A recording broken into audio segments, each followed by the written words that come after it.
All right, looks like we're live. It's me and Ashley and Toto, who's away from the computer right now, but he'll be back, I'm sure. And it looks like we have a few people waiting. I didn't realize it was gonna show that it's waiting for me when I click live on OBS. So my apologies because it kind of sat there for a while. But yeah, but here we are. Here we are with QuarantStream number 3. Which is a hilarious pun. I was going to make it QuarantStream, because that's closer to quarantine, but then I realized it looks like QuarantStream.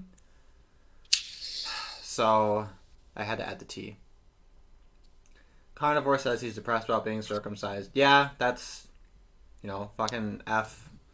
F for respect and for foreskin.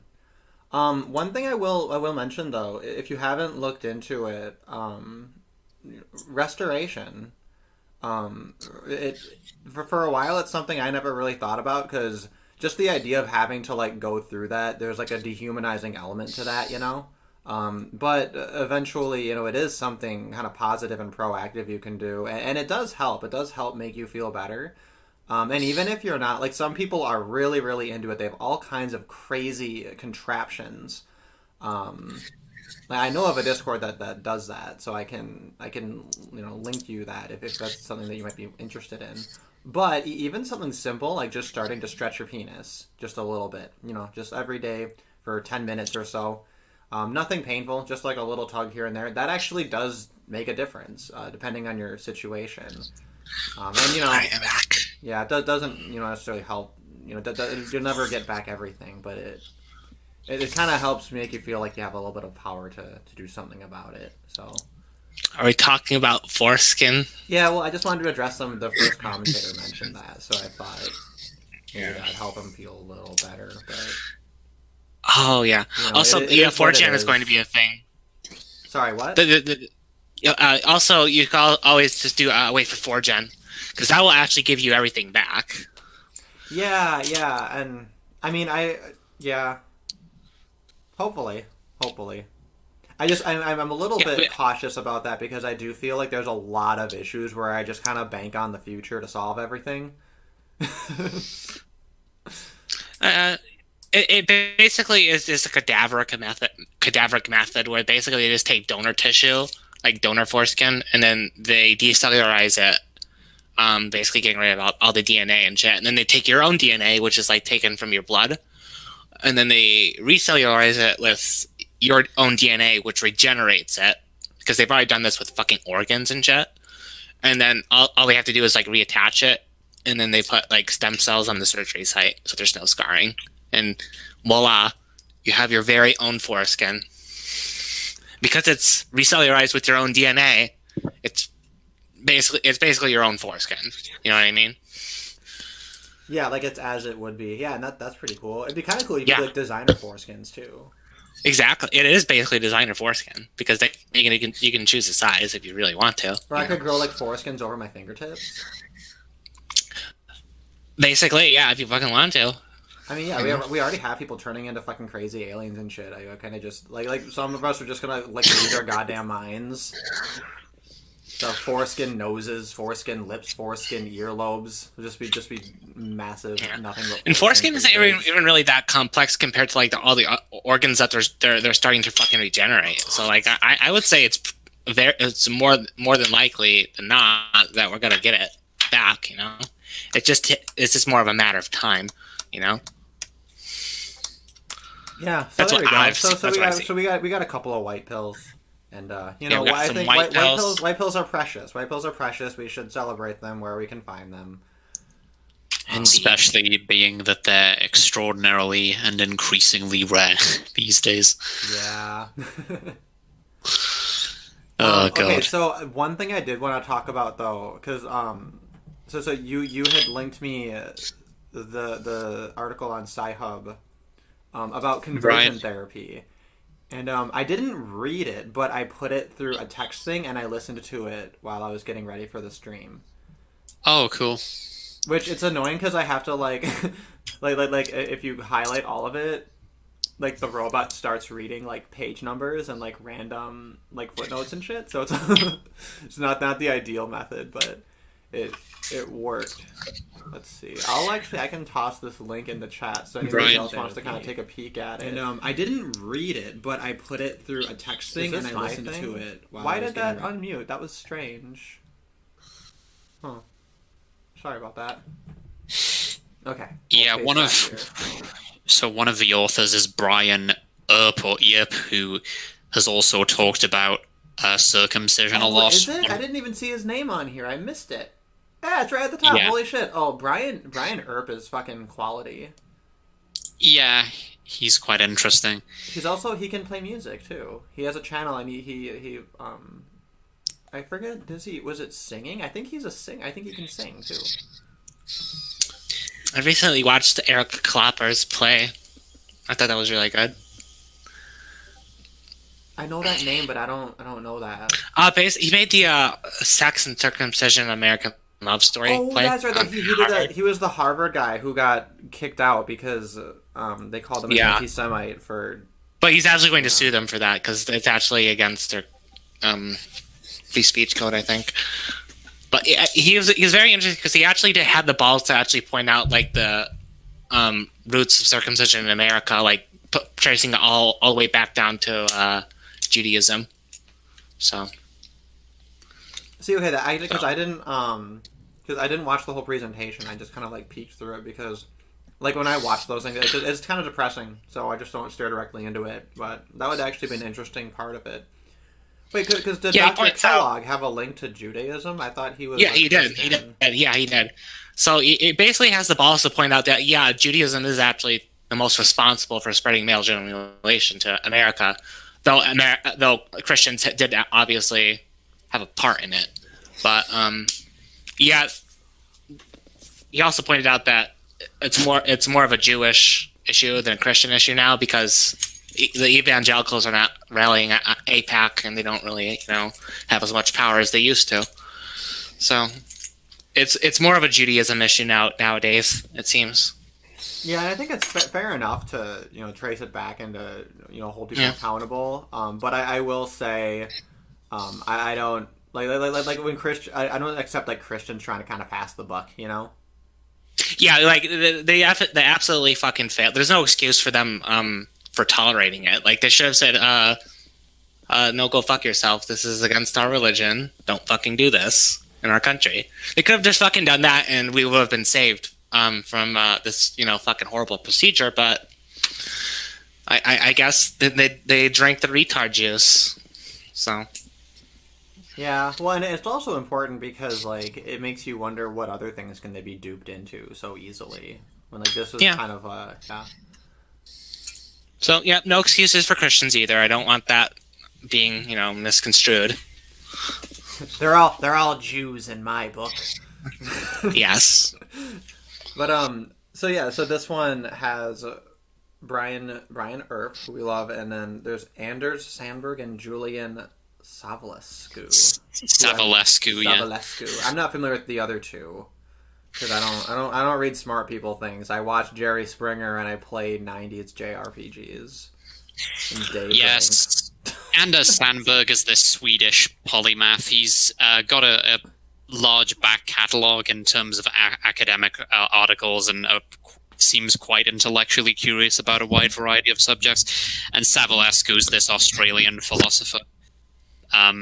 Must be of Romanian origin, I'm guessing, going by his surname. But yeah, so I guess the ethical issue, or what's being construed as an ethical issue, is that biotech in the future will be used to change people's sexual orientations, I guess with the goal of eliminating homosexuality by particular religious interest groups or whatever. And I don't know how much there really is to say about this. I mean, assuming that everybody involved is an adult, I don't really see the ethical issue, because it's like, well, you would just have to ask, would they have any problem with the opposite process? That is somebody going from straight to gay.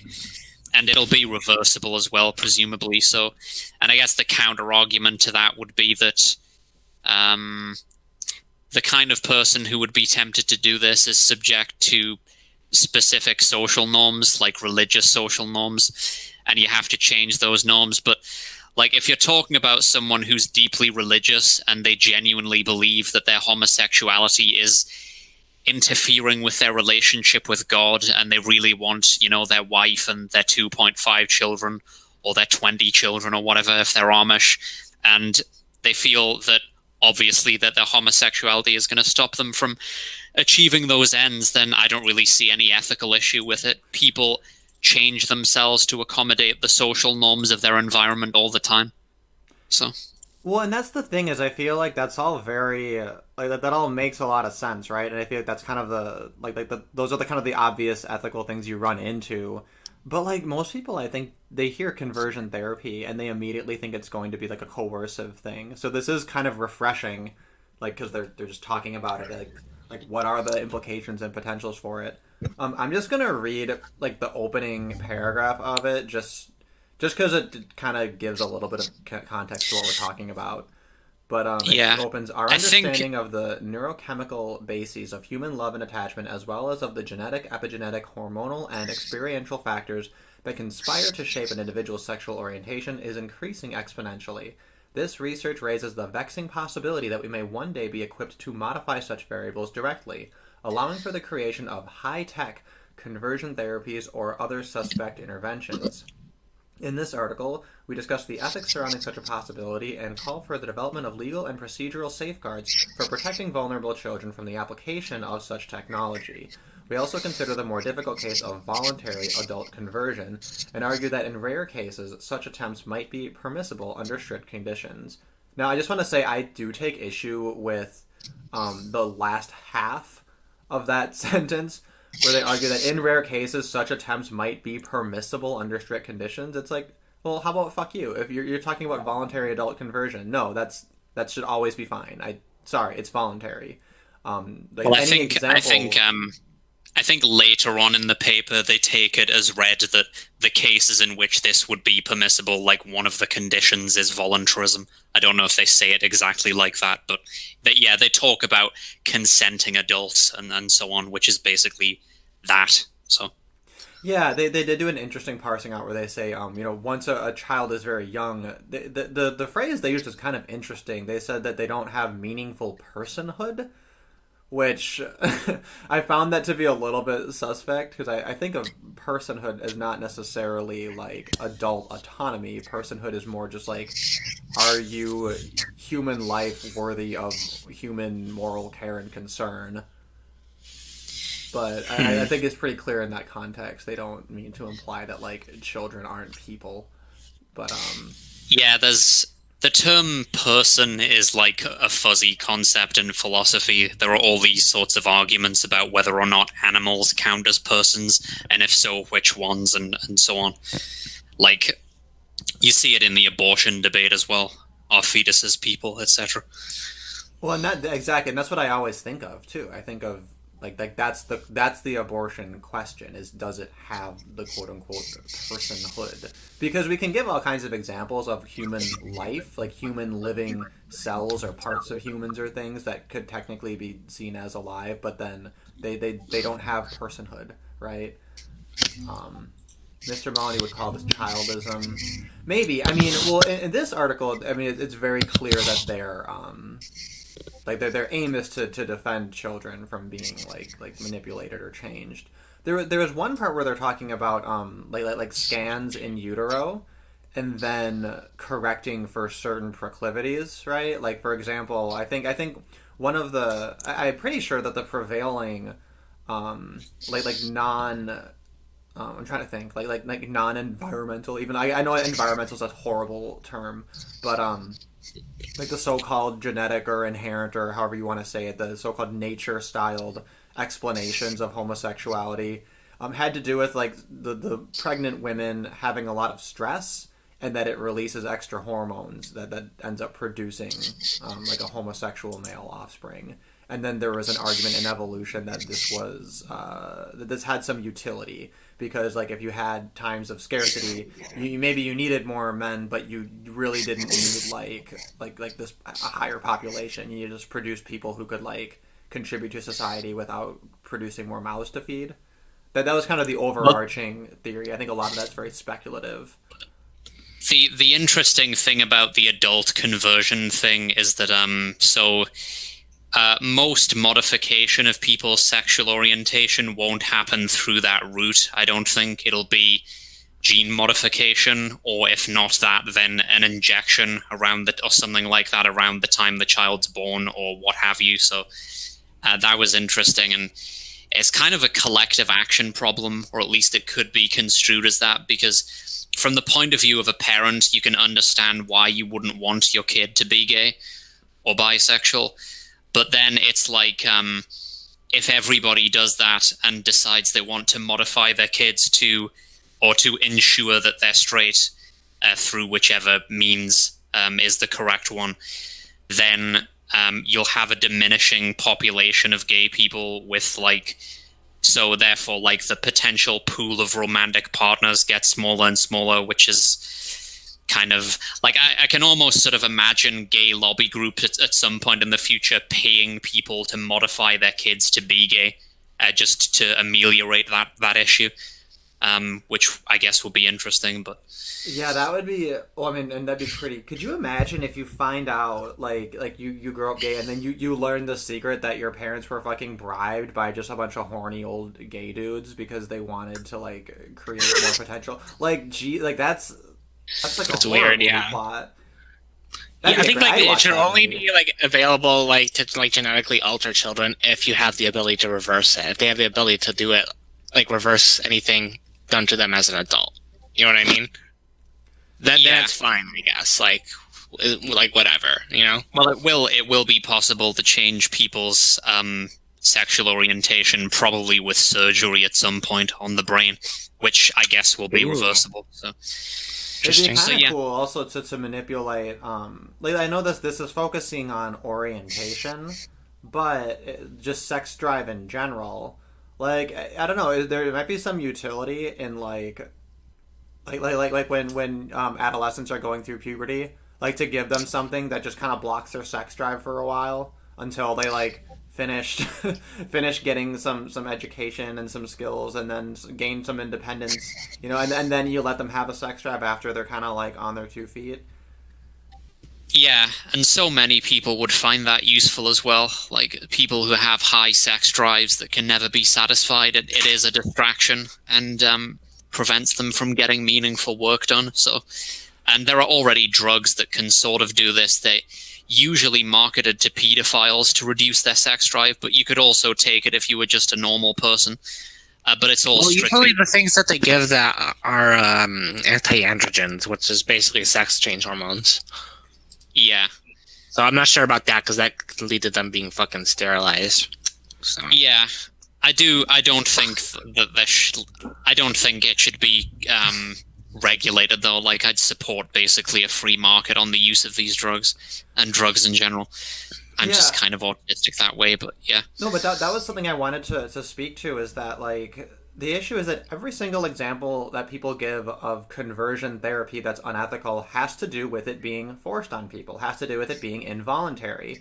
So it's kind of a red herring. There really aren't that many inherent ethical problems with this. The inherent ethical problem is it voluntary or involuntary? I can voluntarily go wipe my ass. If I'm involuntarily having my ass wiped, that's sexual assault, right? Literally anything, take anything, make it involuntary, and then it becomes wrong.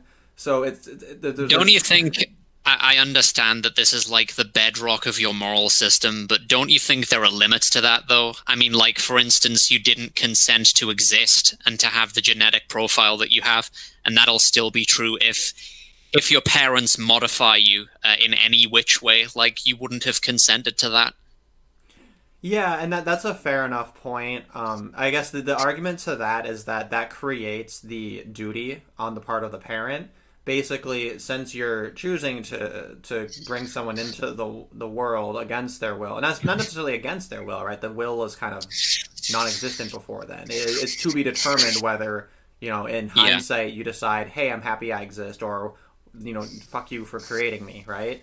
And I think that's kind of what creates a parental obligation. That's why parents, can't just say, I'm tired of this, sorry, we had a voluntary arrangement, but now I'm not going to feed you anymore because this is too hard, right? They can't do that because they've accepted that their moral test, or their obligation ethically now is to ensure as much as possible that this human being that they created is going to want it, which there's some problems to that, right? Like to getting the consent after the fact, but we can think of some situations where that makes sense, right? Like where you see someone in like if someone's about to get hit by a train, they don't see it, and you push them out of the way. And it's like surely after the fact they'll consent to that or be grateful. Unless Yeah. they're trying to kill themselves, then you're a douche, I guess. Yeah.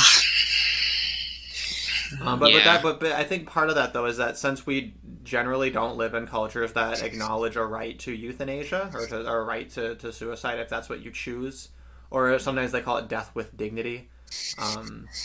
If we bar That's that, so cringe. it's cringe.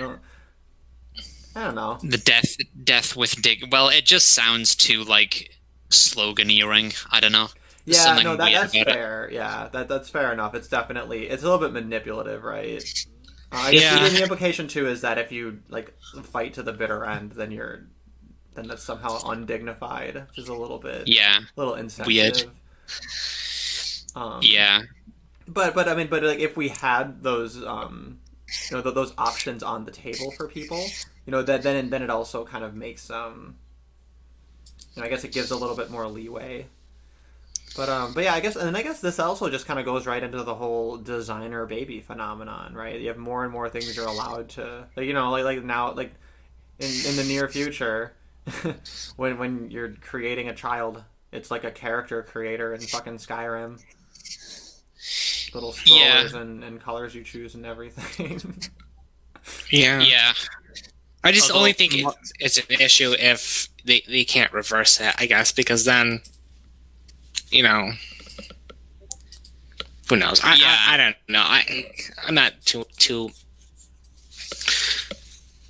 Another interesting I'm not- aspect is that then your inherent immutable qualities, they actually are no longer like that. That's just your starter set that your parents chose for you, which is an interesting way to look at it, right? Because once we're at the point where anybody can just change anything,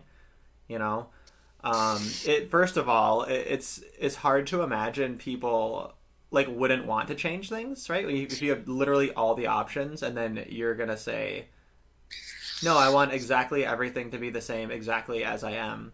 Like there'll be some level of modification such that the way a person is born, that doesn't become like who they are. It just becomes like, oh, this was your point A. This is what you started as. And then it makes me wonder, what if we like scientifically or functionally determine like, okay, these are the templates for getting a person through childhood to educate them and ensure their health as like with as high a success rate as possible. Because since we can change everything later on, we might as well just choose the ideal, best, most useful build to get you through, the early levels, so to speak.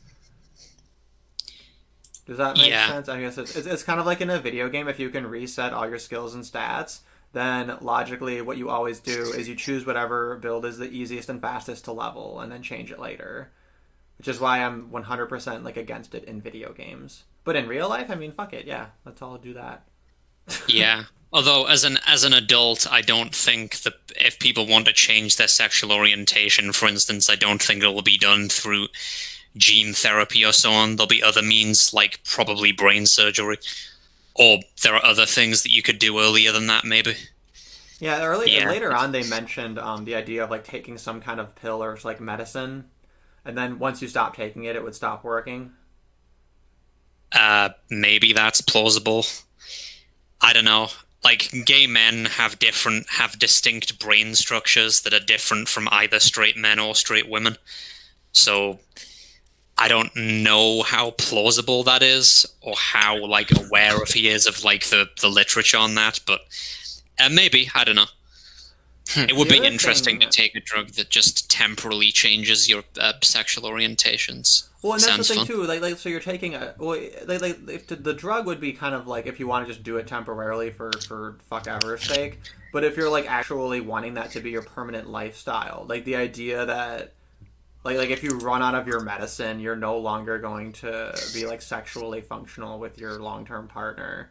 Like that seems a little scary, but I mean, I guess people take all kinds of medicine like chronically all the time these days, so I guess it's not that unusual. Yeah, but the ideal would be to modify people to the point where they don't even need to take drugs. We might never get there, but I guess that would be the ideal.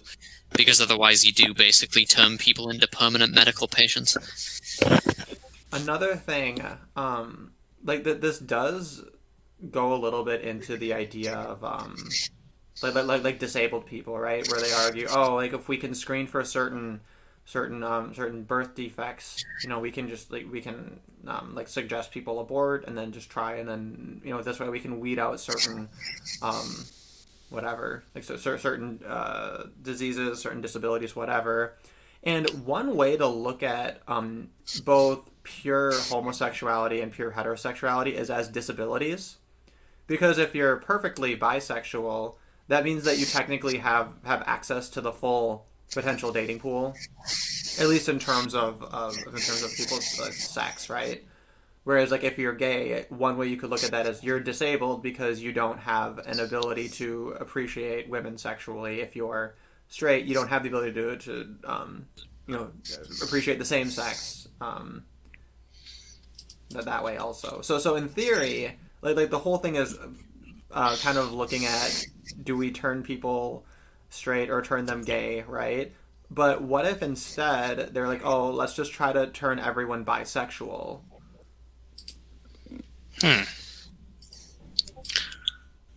Could be interesting, I suppose. What if everyone is bisexual to begin with, and then it's just socially reinforced to whether you're straight or gay? Or how about this? We make sure everyone's bisexual beginning, and then once people get married, we give them drugs that make them not attracted to anyone but their partner, if they want to be in a permanent monogamous situation.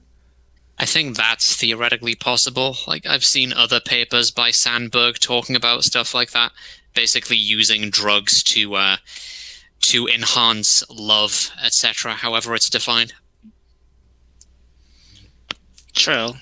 I mean, that could work, yeah, because I'm not sure if humans are actually even pair bonding species. If you think about it, I don't think we really are, because I think TFM brought that up. So, that might help with the cheating situation. Who knows? Or is it men are a pair bonding species, but women aren't?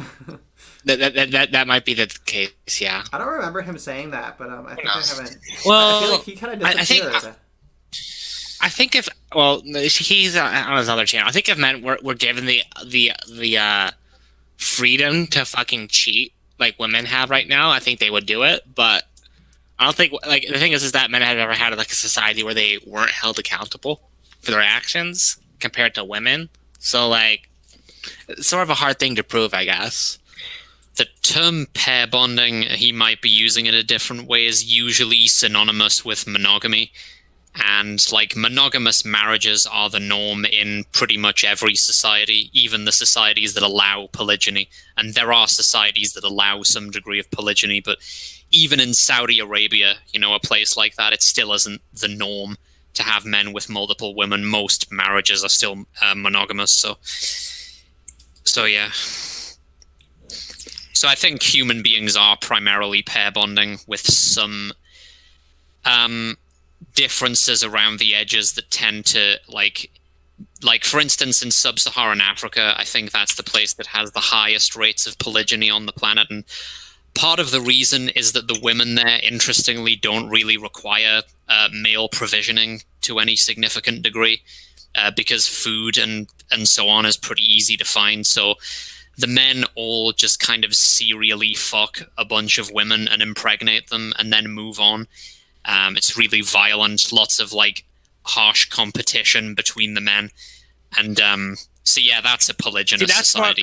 That's like a tournament based like species sort of like behavior. You know what I mean? But that doesn't seem to be very common in most humans. So, well, at least I mean, it probably was very common like during like our like early ancestors or like very early humans. Absolutely, it seems. Yeah. But It's hard to say for sure, but probably. I mean, chimpanzees are tournament species, and they're like a very distant relative to us. So Right. Yeah. who knows? This reminds me of an article I saw a couple of days ago about a woman who was like terminally ill. Like, so she had an illness that was going to kill her. So she decided to divorce her husband so she could just go have sex with a bunch of men before she dies. I'm just sitting here, just trying to imagine that. Like, I don't know. That guy probably Yeah. felt pretty betrayed, I guess. Betrayed, rather. Yeah. It's also tiresome. It's also tiresome. That's right. So let's see. The other thing. I'm trying to remember what else was there on here. I think we talked about mostly everything, but Well, the thing they said about we're understanding the causes of homosexuality better and better, like, I have cause to doubt that. Like, I suspect that they're mostly barking up the wrong tree, at least with respect to male homosexuality, but yeah, so. yeah, that's the other thing too. Is I wonder how much of this is all kind of being treated as one big thing when the explanations for male homosexuality versus female homosexuality may end up being just like radically different. It kind of seems like that's where the evidence is falling. Male homosexuality seems to be more of a J-shaped distribution, which is to say that there are a decent number of gay men, and then the overwhelming majority of men are straight. And then there's a very small group of men, like well under 1%, who are actually bisexual.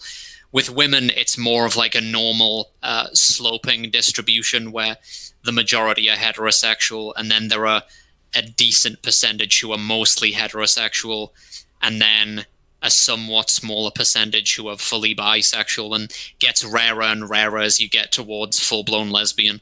And some people argue that full-blown lesbians do not exist, but so yeah. I think Black so Knight would disagree, but being that, yeah, of course. But being that that's the case, that the distributions of homosexual behavior look so different, it looks like the causality can't be the same. And yeah, so I don't know if I should give my woke take on that, but like. Well, I feel like we've gone there before, right? That's. I don't know. And,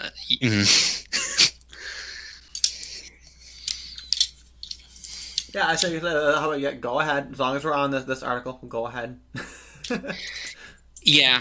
So, with something like male homosexuality, and I'm thinking particularly of like exclusive male homosexuality, at least, although it may extend to other things as well. But just being as conservative as possible. Anything that's so destructive from a reproductive point of view, it should be rare, but it's not all that rare. It's like, a few percent. And the thing is with evolution is that it doesn't make sense, because if you have a gene that causes a reproductive disadvantage, puts you at a disadvantage reproductively of even, say, minus 1% from the average. Like, so just to clarify what that means that, say, if the average fertility in your population is 2.0, a reduction of 1% in fertility advantage would be 1.98 for the carriers of that particular gene. And it seems deeply implausible that with homosexuality it's that low, because the average number of kids that gay guys have is not very high, and it doesn't look as though it was that high even in the past. So it's explaining that is kind of a conundrum. There's the gay uncle theory, which doesn't make any sense, because the basic idea is that homosexuals have more fecund siblings that have more kids, but the relationship coefficients just don't work, because like your nieces and nephews are only half as closely related to you as your own children. So if you assume the typical gay guy has no children, that means in a world where the typical fertility was, say, 3.0, which is not very high, your siblings would have to have the number that they would have anyway on average, plus an additional 6 kids, just for you to break even, genetically speaking. And they would need to be doing that consistently to maintain the trait, and that obviously isn't possible in any kind of Malthusian economy. And so the adaptive explanations don't really work. The other explanation, I guess, genetically is that it would be some kind of glitch that so the rate at which the highest rates of mutation at a given locus on the genome that I've seen are something like 1 in 10,000. And the equilibrium frequency of a deleterious mutation is generally just the mutation rate divided by how much it hits reproductive fitness. So if the locus of the genome, like if it produces some bad mutation at a rate of, I don't know, 1 in 10,000, and it has a fitness loss of 25%, so that would be something like Marfan syndrome, the thing where people are really tall and have long fingers and shit. A loss of 25%, that would mean that that trait couldn't persist at a rate any higher than 1 in, say, 2,500, and that seems to be a lot less deleterious, reproductively speaking, than homosexuality. So yeah, because homosexuality is a 100% versus the 25%. Well, right, yeah. Near 100. Yeah, pretty much. So the genetic explanations are ruled out. Pretty much the in utero feminization thing seems to be a counsel of despair, because everything that I just said about the selection pressures that act on that make the gay uncle theory quite unlikely, all of that should also apply to mothers whose immune systems have this tendency, because they would leave fewer descendants. Like, I would really like to see a study on it that wasn't done by Ray Blanchard. So yeah, and even if it is a real effect, it only explains at most about 25% of cases, according to Ray Blanchard. So the only thing that actually fits the bill pretty much is a virus. Yeah. That's right. I remember you mentioned that it could be caused by a virus, and then you actually you made an article about that. Yeah. I don't know if that was like a year ago, right? That you had posted it, I thought. Yeah. So yeah, it's basically just like abductively process of elimination. None of the other explanations fit very well, and what do we know that can cause something that causes these extraordinary fitness losses in the population to be sustained over a period of many generations?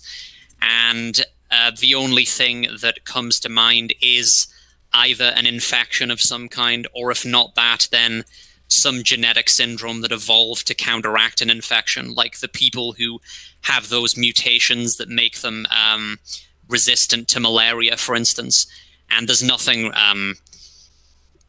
it's not that local, because homosexuality is pretty much everywhere, except it doesn't exist in hunter-gatherer populations with really small population density. So that's another thing that would maybe implicate infectious causation, because most diseases have a critical community size, which is basically the minimum number of people you need to have the infection continue indefinitely. So with measles, it's like 1 million people.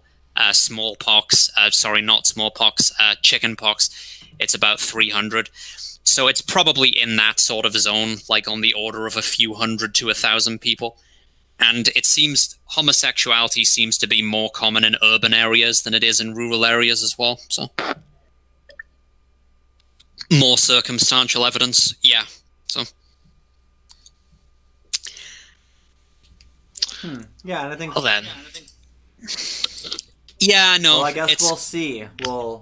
It's noted, and we can revisit it if I guess anything groundbreaking shows up. Yeah. Do you remember what you had called that article? I looked at a couple of them that I thought might have been it, but I don't think I. I don't think I wrote an article on it. I think I sent you one from Greg Kaufman. One, okay.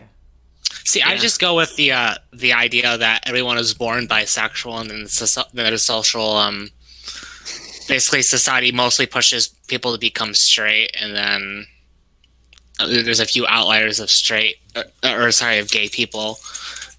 I don't know. Maybe that's very normie-ish to say of me, but it would make sense, I guess.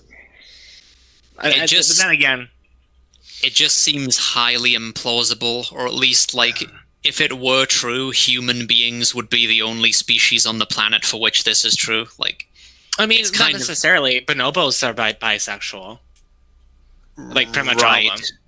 So, and we're closely related to bonobos. They're a distant relative, just like chimpanzees to us. So, I mean, that we might get our ability to be bisexual from them. You know? Yeah, I guess. But you know, it's an interesting thing to ponder. Yeah.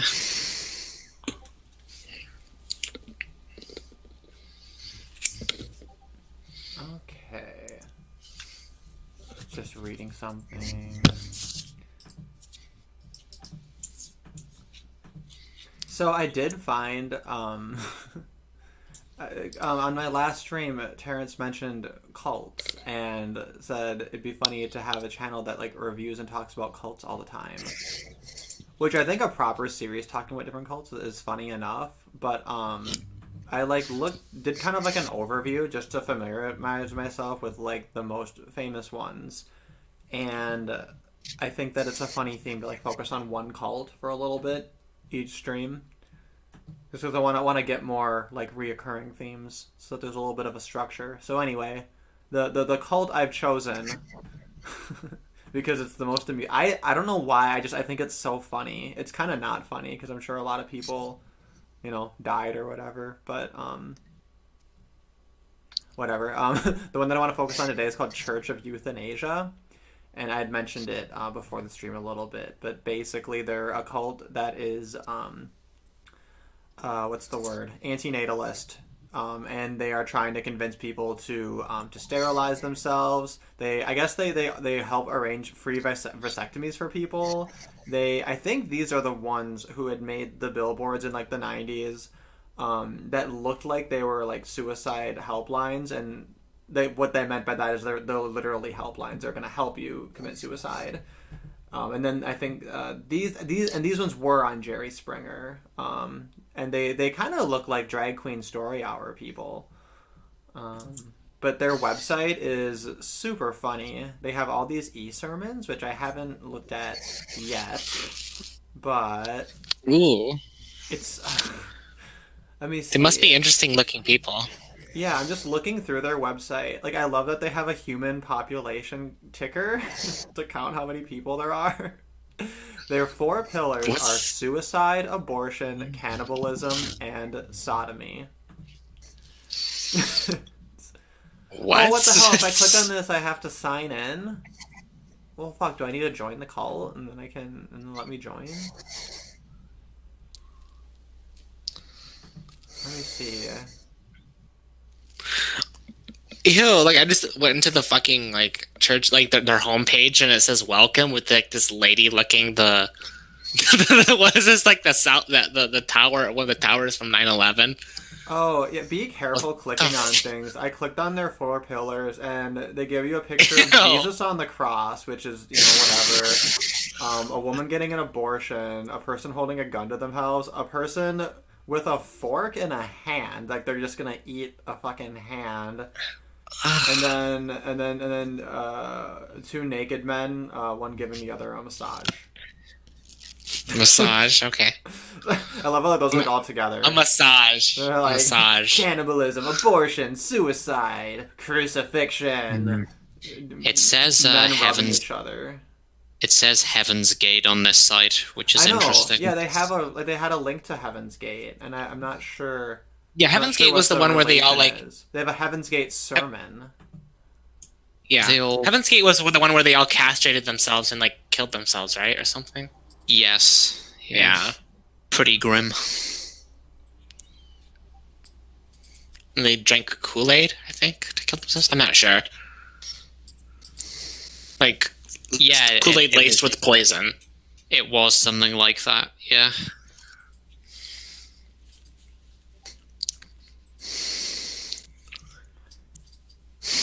Let's see. I'm just reading. I don't know how much of this I want to read.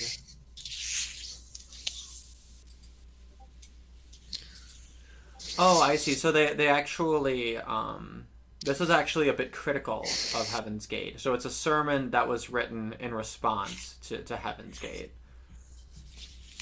Man, that would be an interesting debate to see. A Heaven's Gate representative versus a Church of Euthanasia representative.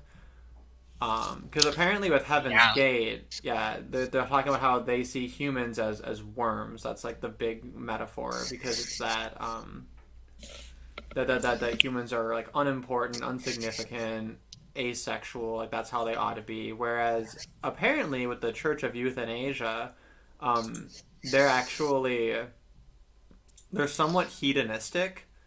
They're like, no, sex is good, and it's good for people who are alive now to live their best life. When I was watching the Jerry Springer clip, one of the things that this like drag Yeah, they weird say that drag on this. queen lady, she what was she saying? It was oh yeah, she was screaming at this woman, saying she was selfish for producing children because there are starving people in the world, and you should be giving them food. Like literally, like, how dare you create a baby? The baby shouldn't be allowed to eat. That's my food.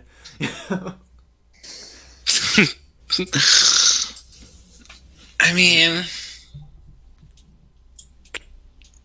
I guess I can understand where they're coming from in the respect that, like, I guess if they believe that like overpopulation is an issue, and then if we have limited resources, yeah, I guess if you're making more babies whilst that's an issue, I guess that's selfish, because we already have people that we need to fucking feed. But I guess my counter or retort to that would be, in most countries where that's an issue, it's usually not because of their overpopulation. It's just like mostly their incompetence to make a proper society that can feed themselves, like Africa. And then we make the problem worse by giving them fucking foreign aid, and then they reproduce and they outgrow that aid. So I wonder, yeah, like if I suppose if from like a hard natalist standpoint, you almost don't care, right? If you're natalist, then you're all for just like dumping foreign aid on places that just to produce children, regardless of the quality of life, right? So I think most people can kind of see both sides of it, and that we'd want like a balance. But I'm gonna go ahead and share a part of this website here. It looks like on their main website they don't have like anything too bad. I just gotta be careful what I click, I guess, because I don't really know what the hell's on here. But this is really funny. I went to their video section, and it's they have this link at the top where they're like, if you're a child, click here, and the link is to Disney.com. That's kind of funny. at least they're wholesome. They're called I Like to Watch video. So, okay, so they have this video called I Like to Watch that you can download. Or an MP3 audio. I'm not sure if you should download that. You could be like fucking anything. Dude, okay, so this website is last updated, I think, 2015, but the download instructions they have for Windows and Macintosh broken down by Internet Explorer versus Netscape. Ah! Yeah. Oh wow, they've had I screenings of it too. This video here has been screened at the Boston Underground Film Festival, the Claire Obscure Film Festival in Basel. I don't know where Basel is. Danish Film Institute in Copenhagen. The Cinématique François in Paris. And for all audiences, Sala Recalda Bilbao. I don't know what Bilbao is. So you have to download it to watch the video. I'm just wondering what the fuck the video has in it. No, I'm sure they just host it this way because it's easier. Because this must have been like before, like embedded stuff or streaming stuff was like everywhere. I think Bilbao was in it's a city in the Basque country in northern Spain. It looks really nice actually. If you look at pictures of it on the internet, it looks like a really cool city. I just noticed the Save the Planet, Kill Yourself fucking logo. I know. I just went to this is funny. That was funny. I'm sorry. Save the Planet, Kill Yourself. Eat people, not animals. What? Thank you for not breathing. God. You're welcome. You're welcome. Oh, these are all just stickers. God is coming. Stick out your tongue. Oh god. Ew. Yeah, I'm on the page where there's like this fucking lady is licking the 9/11 tower, licking the lip. It's really gross because like she has like stuff on her tongue and I don't know what it is. And it's a really queer fetus for bothering me. Jesus. That's what? But then where are you supposed to get your sodomy if you're?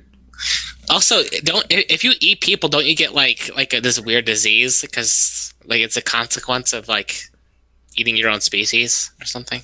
I remember something about that. I wouldn't be surprised.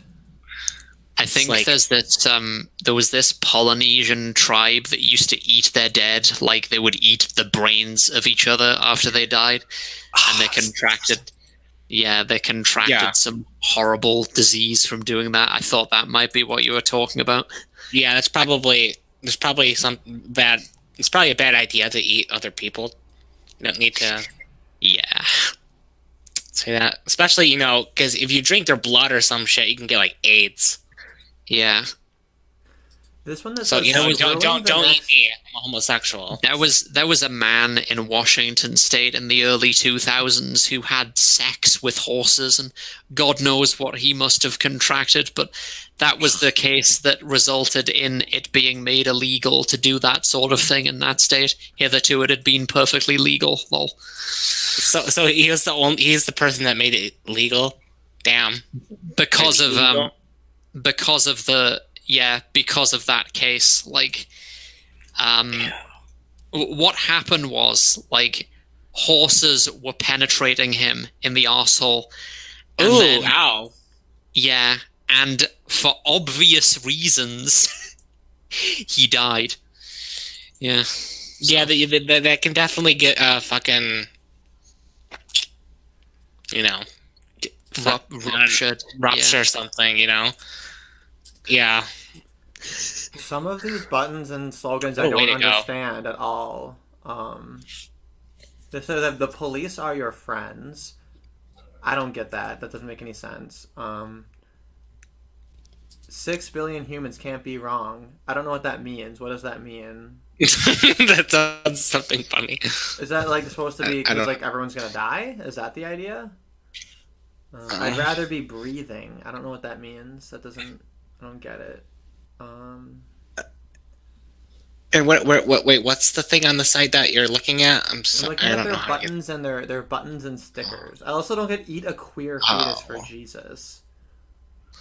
Eat a fetus for Jesus. That I get. That would make sense. Why is it a queer fetus? Yeah, you don't want to get AIDS. Yeah, right. Okay, or whatever drugs you gave the fetus to make sure it turns out homo, right? Yeah. I guess I can't. I think they're just slightly out of their fucking mind, Who needs oxygen anyway? And mommy, what were trees like? So I can see kind of the environmentalist angle to it.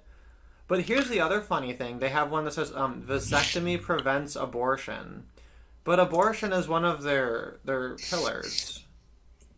But they're pro abortion and pro vasectomy. So why would they have something that's like, hey, vasectomy prevents abortion? That's a weird angle. I mean, I guess it's because it takes more resources to create an abortion, because you have to go in there and fucking take the baby out without killing the mom. You know what I mean? Yeah, but I think that they don't care if they waste resources. Oh, maybe they do. Maybe they actually do. Okay. All right. Well. Teach masturbation. Masturbation. That's not even a bad one. That's not necessarily something that I disagree with. It's just, I don't know. People tend to kind of figure that out. Yeah, that's something. like, That's do you something really need to like teach it? teaching masturbation in the respect that, like, what I meant by that is if you are teaching someone about sex, they don't necessarily have to go out and fucking. I don't know why I was gonna go with that. I don't know. I'm just gonna stop talking. I don't know. Like, yeah, usually the issue is teaching people to not overdo it. Yeah, that's why I was trying to. I don't know why I was going with that. I think I'm slightly out of it. Chris Corda, man of the future. I don't know if it's Chris Corda. They must be one of the starters of it. Yeah, they're like part of this and all this stuff. Anyway, I thought that was kind of interesting. I don't know how much else we need to say about these people. What their contacts are. Efficiency equals death. What links do they have? They have sister organizations. Their sister organizations are Voluntary Human Extinction Movement, the Gaia Liberation Front, Globally Responsible Birthing, the Unabomber Political Action Committee. There's a Unabomber Political Action Community. Whoa. Nice. That's edgy. Nice. Well, I like this. I like this sticker though. Real men wear skirts. I agree. I'm gonna save that. Yeah, I'm fine with that. You know. Ted Kaczynski's still alive, isn't he? Like, Is the he? Unabomber. Yes, he is. He's in jail, but yeah, he's alive. He's 77. That reminds me, I was gonna read his manifesto, but then I forgot. I heard it's actually quite reasonable. I don't know. I haven't read it. Let me just look up his height, because yeah. Yeah, that's a good filter. Good way to know. Oh, he's 5'9". Interesting. Okay. Yeah. So because he wasn't 5'10", he turned insane and he had to kill everyone because he's not a real man. Yeah, still. That's taller actually than me, interesting. I never thought of that. I wonder how many Yeah. school shooters. Oh, but shit. If they're a school shooter, then they're probably not quite at their maximum height yet. But I wonder how many like psychopaths. It's like they're just a little too short, a little too little. I mean, by high school they're mostly done growing, so I guess it's. I don't know. So maybe. Let's see what else. Oh yeah, and then they have. Okay, so their church approved links are emergency contraception, deathnet, alt.suicide.holiday. It has the most definitive reference on snuffing it we've seen yet. KZPG, I guess that's a radio thing. Hopi Sinum. Population Action International. That old Krampus-style understanding of Satanism. That actually sounds kind of interesting. Wow, like this is actually kind of scary now that these people are obviously a little. They have Spooky. a satanic outreach coordinator. We should call. Like, I want to call one of these people sometime, and I'm gonna stream it. See what reactions I get. Maybe. I don't know. I don't know if I want them to know about me. We'll try to find That's a okay. They can video. know about me. I'm just some fucking weeb profile picture for all they know. And I guess you'd be too skinny. They wouldn't even bother trying to eat you. They wouldn't be worth the effort. Yeah, that's true. you're- Obviously, if I'm you're- gay. if you're- I'm gay. Yeah, No, I have if you're AIDS. fat, if you're fat, don't contact these people. Yeah. They only want one thing, and it's disgusting, but probably tasty. Right. The CIA is surprisingly well informed about overpopulation and its effects on the environment. I love that. Church-approved links include the CIA. That's too funny. Alright, enough of this. What else did you have? I'm keeping note of my general timestamps here so that I'll be able to do that. So, for the first half hour, we discussed a little bit of conversion therapy. Second half hour, we talked about this stupid cult. And then I just have like a series of the articles that I had kind of dumped in the Discord server. So, let me just clean up my tabs a little bit. I'll get rid of this thing. Boom. Okay, there we go. That I can put over here. Sorry, it's hard to be nimble on a computer when I'm not using a mouse. I guess I could just use a mouse. But then I have to like grab my little board to use as my mouse pad. And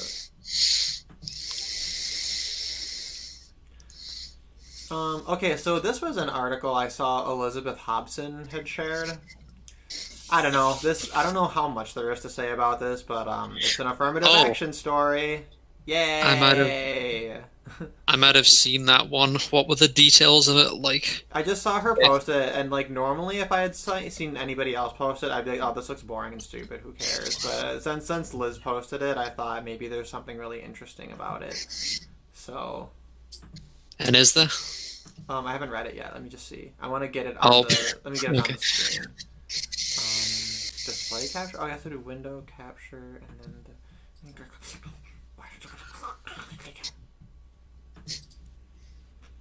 What was that? I was just. That was very weird. I was making sounds like a pug because I was like hyperventilating. Yeah, I was just like, what the fuck? Yeah, you sounded like Smeagol from The Lord of the Rings. There we go. Yeah. All right, we got it.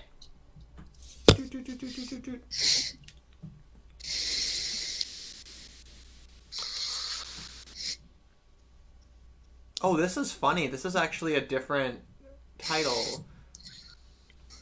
So yeah, so it's Alexander Adams reviews "Women Can't Paint" by Helen Gorel. What does the O with the slash mean? Is it an O or an O? It's like something different. It's almost like an O. How do you pronounce that? I never learned that. What are you talking about? You know how like stupid Scandinavian names and shit will have like a weird backslash through through the O, or is that a forward slash? I guess that's a forward slash. It's the same sound pretty much as the German umlaut. It's It's okay. Yeah, but most English people don't pronounce it like that. So English speaking. so basically, it's an O that's getting punched in the stomach. That's what Yeah, basically. Yeah. Yeah, because sometimes that's what I'll do if I'm teaching phonics. I'll like make a gesture towards punching myself in the stomach. So, like for instance, sound. So you know Soren Kierkegaard. Yeah. His first name is really pronounced Søren in Danish. Søren. Yeah. Søren. Hey, we got Peter Boykin in the chat. Nice to see you again, brah. I'm so glad the official white language is English instead of all this crazy German shit. I'm not. Yeah. English is a fucking dumpster fire. Nuh-uh. I mean, it's fire and a simple. mistake. No, Everybody I'm thinks that the grateful for English the should be British apologizing for Empire. colonialism. The English should be apologizing for their language. No. English is Germans the are best icky. language. Yes, Germans are icky. I'm glad Britain basically took over the world. Yeah. I guess I have a fucking commitment to hating German people or something. Until recently, you were saying like "ja" and that kind of stuff. Ja. I guess that was ironic. Like, What do you mean? Oh, well, in text. I'm not being serious when I'm I saying know. I hate German people. I'm just I know. being a memer. Memes. I am Memes, just waiting for XD. humans to adopt Lojban.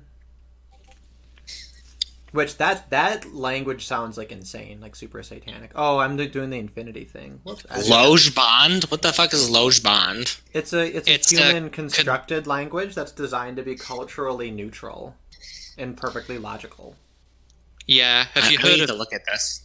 Ifkuil? It's basically the same concept, but like very grammatically complex to eliminate any possible ambiguities and so on, and not a natural language, but a constructed one. Like there are loads of those weird constructed languages. I'm not sure what would happen if you actually tried to raise a child speaking it. I guess it would be interesting as an experiment, but also kind of unethical. I mean, if you taught them other languages, right? Yeah. There Taught actually them- are people just fucking. I mean, you teach your kid like fucking Lojban, Esperanto, and fucking Elvish from Tolkien.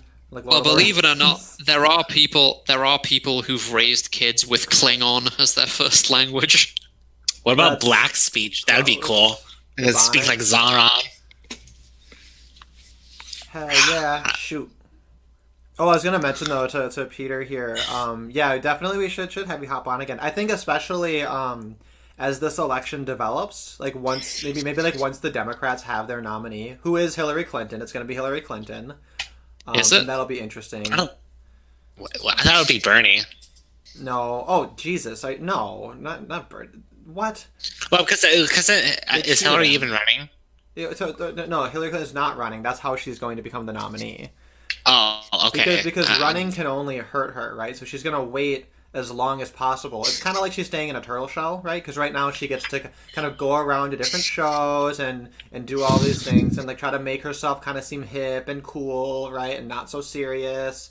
So she's really improving her image a lot, trying to trick people into understanding that she's not the devil.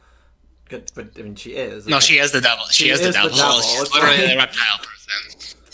Like, have you ever watched the Doctor Who episode of the Slovene or something? That's basically her. Which one? There are loads, but yeah, I've seen It's it. season 1. The one with the Slovene where they fucking like take off their human like Yeah, costumes. Yeah, that's Hillary.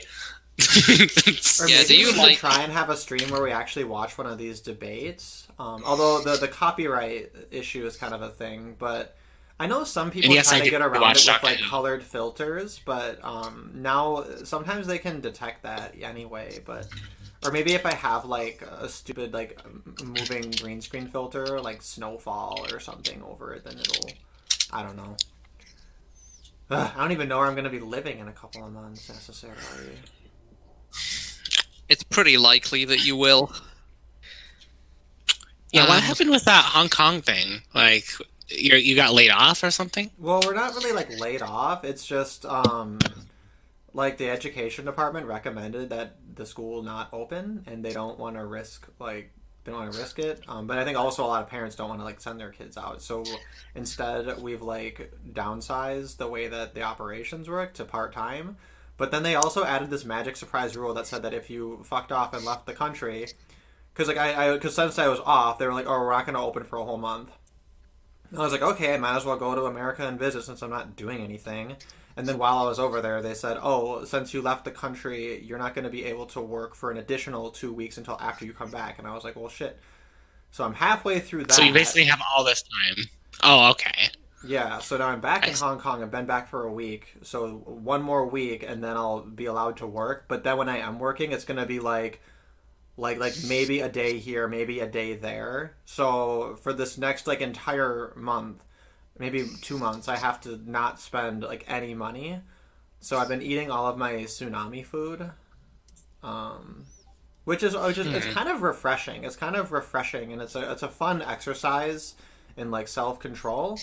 And it also feels kind of good to like use up things, right? Kind of be able to start from like a clean slate. And Yeah. getting a little creative too. But man, I had a really good meal the other day. I had some canned pork that I cut up and mixed into some eggs that I cooked in a steamer with some garlic butter. So it was like an egg pork garlicky buttery salad, and that was very delicious. And then I put McDonald's barbecue sauce on it because I bought so many McDonald's packets so that when I cook things poorly, I can just add a McDonald's packet to fix it. So that was a lot better than the cucumber that I cut up and seamed with eggs and then added sweet and sour sauce to. And then today Sounds yummy. I had a canned fish with some eggs, and today I'm having muesli with cocoa powder and the McDonald's packets of sugar that I saved because I never eat those because sugar has too many carbs. It's not good for your healthy. But I'm glad I saved those because you can't eat muesli without adding some kind of sugar. It's too bland. Normally I would just add fruit to make that happen, but I don't want to spend money on fruit. Not yet. I'm gonna wait till I have like scurvy and then I'll do it. But I have little vitamin C gummies, and that's gonna make sure I don't die. Yeah. So I'm doing good. I'm doing good. You know, just using up shit I have. Because it's kind of an interesting thing. Like I have this food that like I don't choose to eat because it's like annoying. So we'll see how long I can live off of it. I think I have at least another week's worth, maybe. You get surprisingly creative when you set limits, but eventually I'll just fucking go to McDonald's, put it on the credit card. I don't give a fuck. Because I've been thinking about bread a lot lately. But anyway, that was a tangent. So anyway, Yeah. so this article here. So I guess it's about a movie. Let me see. Yeah, women can't paint. Let's see. Before starting Women Can't Paint, Gender, the Glass Ceiling, and Values in Contemporary Art, I was filled with apprehension. Having read dozens of books on feminism in recent months, I expected something turgid and dispiriting. I should not have worried. Women Can't Paint is one of the funniest books of the year and unintentional comedy gold. If Titania McGrath had written a polemic on the art world, this is the book she would have produced. Andrew Doyle's latest comic creation is pitch perfect. Sorry, I don't know why I struggled with that sentence so much. Andrew Doyle's latest comic creation is pitch perfect. According to the back cover, Helen Glorel is an artist, futurist, writer, editor, and educator. In the opening pages, she describes how her article for The Guardian on gender inequality in the arts received so much derision that its comments section had to be closed. Why is that noteworthy? That's the most retarded thing I've ever read. Sorry, my brain just like needed a moment. My article. There was so much derision that the comment section had to be closed. By page 2, I was laughing out loud. Oh wait. Then that's supposed to be funny. Okay, I get it now. So this is satire. This is a satire book, I guess. Is it? I'm confused. In 2018, I wrote a new Access Art and Design course for a prestigious Scottish university, underpinning the contextual studies design with equality rather than the traditional white heteromasculinist canon. 2 male colleagues made attempts to remove this vanguard, but I stuck to my guns and received a tremendous backlash. Sadly, as soon as I left the Hetero-masculinist. institution, I know, I love that. The vanguard was It's immediately interesting. quashed, with only a tokenistic selection of women and BME artists, less than 6% of the total represented. The white masculine canon, alas, endures. Just for non-British people, BME is this bizarre, like, demographic classification. Seems to be unique to the UK. It's black and minority ethnic. It's like the weirdest thing ever. Why not just say minorities or ethnic minorities? Yeah, exactly. It's redundant. That's just like the Food and Drug Administration. I'm like, Yeah. food is drug. Foods are drugs, by any definition. Yep. Let me see. So yeah, I guess this is not what I thought it was going to be. I thought it was going to be about like women complaining about not being represented like legitimately and then having affirmative action for themselves. But apparently it's a fucking really, really funny satire book. I'm just gonna kind of skim through. This is a really long article. Yeah. I don't know. A lot of articles are unnecessarily long, I find. I'm just kind of jumping to the... Let's see. The author lists measures to redress gender imbalance that amount to command economy control of culture via appointments, quotas, caps, prize shortlists, pay regulation, and a raft of insanely draconian, intrusive, and arbitrary restrictions. Like, the funny thing, though, is that like you can't even parody this, though, because how is that different from what they're unironically advocating for? You know what I mean? Like, they're not gonna... Like, none of these things are off the table. Which things? Appointments? Sorry. Yeah, appointments, quotas, caps, which all 3 of those things are basically, what, the same thing? That's affirmative action, quotas, and stuff, right? Prize shortlists. I don't really know what that means, but I don't know. Pay regulation. That's already a thing in reality. And a raft of insanely draconian, intrusive, and arbitrary restrictions, which, like, I don't know. my tolerance for restrictions and regulations is so low that they all feel that way to me already. But let's see. They would make museums and commercial galleries moribund within a matter of months in what would be a black comedy of Stalinist proportions. Which is actually funny. It'd be kind of funny to see that happen. Let's see. Due to research, I found myself in a position to provide refutations to the author's fallacies as they arose. Then I realized that would be unsuitable. This book is not an argument, but an inadvertent exposure of the psychology of a hardline progressive. Oh, okay. So now I understand what's happening. The book is not satire. The book is written in it's serious. It's like that she actually believes in all these things. The writer of this article is making fun of it. Okay. Sorry, am I retarded? It feels obvious in hindsight. I don't know how interested I'm in this person's refutation of it though, because yeah, of course this is a bad idea. Dr. Balshaw never studied art history nor published anything on it. She has said that it is her mission to advance women artists at the Tate as a point of principle. Artistic considerations do not come into play. Tate Modern even built an extension in which it pledged to exhibit artists in a 50-50 gender split. Visiting the Virtue Bunker is a miserable experience and a salutary warning of things to come. This book may be funny, but it is also chilling. As I read on, the psychopathology of progressivism in its starkest form became palpably less amusing, eliciting more queasy winces than laughter. Quotas are already here, and they are no laughing matter. This book is an unwittingly honest glimpse into the bleak, distorted worldview of those who already influence our culture and crave complete command. Yeah. Right? Yeah. But I just want to just this concept though of women being kept out of art and needing affirmative action. It's really funny because often these topics come up with things where the sexual dimorphism is clearly relevant, like things that are highly strength based, like sports and working in the military and being a firefighter. But with painting, there's to be honest, absolutely... I was thinking about this recently. I think the primary reason that people find the idea of women being in the military untenable isn't so much the physical reasons. I think it's more psychological. Yeah, I think which it's is how women act.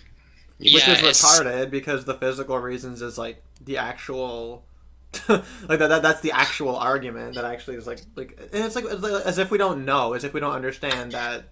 Well, no, what I'm saying is I think that subconsciously a lot of people find the idea of women being under that kind of emotional pressure and not breaking the way that men are expected to act in those situations.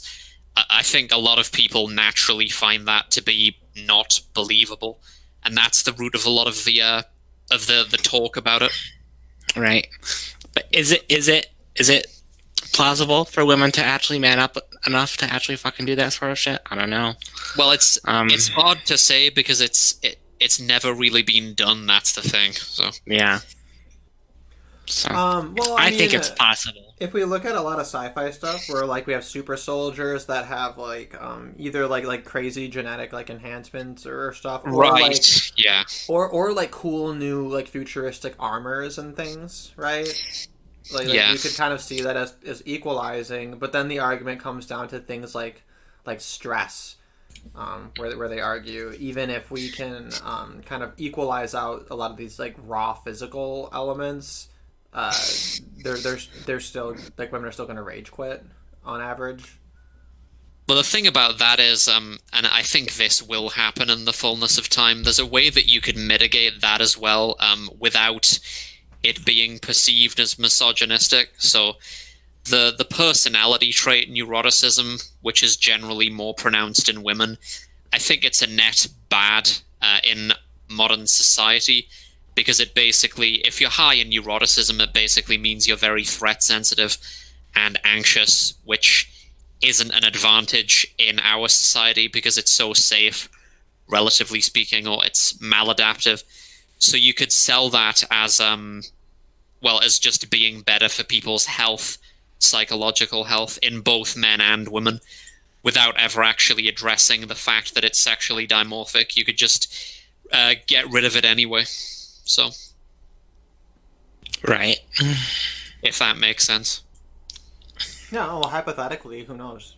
But that's the thing is we're always, with the future, it's like anything could be possible. Hopefully in the but- future we won't ever have like armies that are drafted. So we'll see. One thing I want to think of too is like, so, going to a museum is a little bit antiquated. I understand that like if you're really really into like a particular like series of art or whatever, and like there's a whole art to like displaying things in a studio setting, right, where you have the lighting just right and you have pieces that are like they're made with an intention of like being on this wall with this thing in this environment or whatever. And I get that like part of that means that to truly authentically experience it, you have to be there in that setting physically. But like for most people, like for myself, just kind of like scrolling through Google Images is about as good when it comes to visual art. Like Yeah. I'm not a painter, so if I look at a painting in real life, like yeah, it's kind of cool to see like the actual physical texture and to see how it affects like the light and everything. But like I don't know if that's necessarily like a like for me like a better, more rewarding experience relative to being able to just grab it at ease and at will and for free and so easily.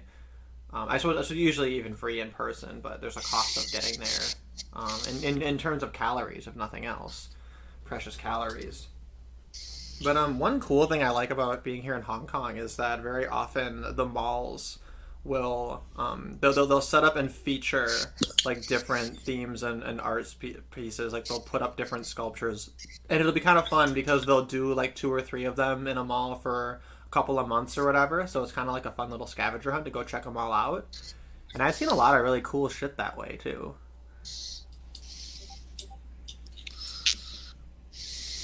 But but with the availability of it all, it's just I don't know. So it's like, why do people feel it's like if you like to create art, then it already has its own reward. It's kind of like making music, and this whole like clout seeking just seems like very very greedy and entitled. It's like when people argue if we get rid of intellectual property, then nobody will make music anymore. And it's like I don't like no like some shitty people who are just in it for the money will stop. Yeah. Just imagine trying to bully people into liking your art. Like, you should want people to authentically like it. Anyway. Greedy. Greedy.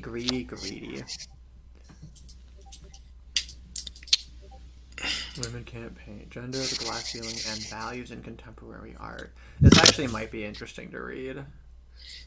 If I can steal it, I'll read it, maybe. I don't want to give her any money. I can't give her money for that. Sorry, I haven't been able to look at the chat because I was sharing and it wasn't in a separate window. Sorry, that's my boomer sin of this stream, which frankly is way above average for me. We're leveling up. Yeah. So Peter, you have some good news. Yeah, the Corona should be cheap. No, so the alcohol I was drinking was just straight up like Buy Joe. I go to the grocery store so I can get the big bottle for cheaper. And then in theory, you just like drink a little bit of that with like some sparkling water or something, and it's fairly tasty. It's a good drink. But that's the absolute cheapest way to get drunk that isn't like just drinking rubbing alcohol straight up. Hillary's going to Me Too Bernie. No, she doesn't need... Okay, so Hillary Clinton doesn't need to Me Too Bernie. But basically, when I say Hillary Clinton's going to be the nominee, it's not my theory. I'm just echoing H.A. Goodman because I've heard him make the case. And I've been listening to him make the case for going on like 2 or 3 years now. And I think his arguments make a lot of sense. It seems like he's following what's going on, and it's all kind of adding up. So that's why I'm putting my money on it, especially because it's such a radically crazy prediction. So like for that to be right means like the fucking "I told you so" dance I get to do is going to be so epic. So I'm just Someone on piggybacking Twitter, on him. jokingly, I think, but I'm not sure, said that Hillary Clinton was going to try to kill Bernie by infecting him with coronavirus and passing it off as like an accident, and then hoping that he dies or something. Yeah. Yeah, and that's quite silly because Bernie, he's a pushover. He's an old man and a pushover, so there's no reason to actually have to kill him. Like they know he's gonna play ball with them. And Yeah. he could fuck him up. He could really fuck him up by going third party, which would be very interesting. The only thing I've seen from him recently was like that scuffle on a debate stage that he had with, was it Elizabeth Warren? Was a bit cringe. Oh, I don't remember. Not that. even fucking paying attention to it. The last couple I like remember Elizabeth was Buttigieg and Amy Klobuchar, which was very childish and hilarious. I Elizabeth love watching Warren the Democrat accused debates. him of. Yeah, Elizabeth Warren accused him of being misogynistic or some shit. Right, that. Yeah, and like the way that she went along with it, it comes off as so transparently scripted. It would have been kind of tits if she had just been like, he never said that. That's a lie. You guys are making this up. Like that would have been. I would have actually had respect for her if she had done that. But you know the universe where we respect Elizabeth Warren is you know all signs indicate this is not that universe. There was a very very funny Babylon Bee headline, which was Elizabeth Warren returns to her tribe in shame after failing to take back land from the Palefaces. I love the concept of all the fake Indians. Yeah, all the fake Indians have their own tribe. It's like Nathan Phillips, Elizabeth Warren. Yeah, it's like they have these arguments about what your blood quantum, like how much Native American blood you have to be to qualify. And it's like some of them, I guess, like 1 trillionth Native American ancestry. And you can call yourself a member of their tribe, which is great. It's pretty funny. I mean, I don't blame people who are like 1/16th or 1/32nd and then use that to just like gank the government for free college. I'm like, okay, fine, like, do it. You do you, boo. Oh yeah, I would do it as well. It's funny. I remember I was listening to Tree of Logic and she was talking about natives and reservations and she's like, now wait a minute, they get to vote? Like, can you clarify? Do they get to vote? Don't impersonate her accent. Just talk like a normal person. I thought I was doing a good job. That's what she kind of sounds like. It's a little higher pitched, and she's so sassy. I just want to be Tree of Logic when I grow up, okay? I just want to be a tall, handsome black woman who just, like, tortures twinks and calls people names and is really funny. I just want to be her. That's my spirit animal. Okay. Animal. But yeah, but like that's really funny because it's so obvious. Like, of course they shouldn't be allowed to vote because they don't have the same, like, they have all these free gifts from the government for no reason. But of course, you know, that how dare I? Are you talking about Native Americans or like? Yeah, like natives on the reservations. Like not like if you're a native living in like the actual country. But let me just see. Let's see. If you live on the reservation, can you vote? I feel like you have to. I feel like it's going to be a big thing. Oh my god, I can't believe that they didn't have suffrage until 1950, whatever. Yeah, because I actually thought you were talking about women there for a second when you said Gibbs and stuff. I mean, the same logic applies with women. Like, yeah, they shouldn't vote if they can't get fucking drafted. Gibbs. Like, if we're gonna have a draft, then you're gonna have to fucking sign up for it in like some way, you know? Yeah. Yeah, so they're considered American citizens and therefore can vote. On the bright side, I doubt a draft would ever happen again. And if they ever did, I'd just fucking leave. I'd be like, no. Yeah, like when people freak out over draft dodgers, I'm just like, I don't. Why would I fault someone for dodging a draft? It's retarded. Yeah, like, oh yeah, be a good slave to your fucking government, you know? Or it's like what some Like, people yeah. will do is I think there was this Democrat woman who was a veteran, and she would always shame Trump, right? Because their accusation against Trump is that he dodged the draft by pretending he had a foot issue, even though like that's among the things that you can have that disqualify you. Like there's so many things that can disqualify. Like if your anxiety is too bad, that can disqualify you. Like it's like fucking jury duty, like getting out of the draft. Yeah. Oh yeah, women who do that, I fucking shame the ever-letting shit out of. So. See, but that's the thing, though. Like she's like, well, I fought for my country and you didn't. Blah blah blah. But it's like first of all, you voluntarily deciding to go do this is not the same as being involuntarily like conscripted into it. That's such common fucking sense, you know. So my response to my phrase is all women are draft dodgers. Even if you're a veteran, even if you're a female veteran, you're still a draft dodger. Yep. Because ironic. they did it by choice, or like. Yeah, because Yeah. they have the choice, and the choice is everything. Yeah. You know, that's a huge thing. There's a million things I'm willing to do the moment someone forces me to do it. I'm like, fuck you. How dare you try to force me to eat a McDonald's double cheeseburger? I will not subject myself to this dehumanization, right? In Yeah. an alternate I think, timeline, I'm eating ham, just one in each fist. Yeah, I think North Korea drafts both sexes, which is interesting. I know that Yeah. Israel. I mean, makes at least the women do are shit. doing something.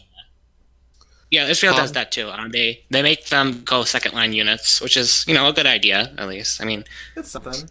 Yeah, like they're at there least are fucking doing something. there are a few countries in the world that do it. Yeah, so Yeah, but, you know. But yeah, add that to my list of hot takes. Is I don't care. Like draft dodging is fine.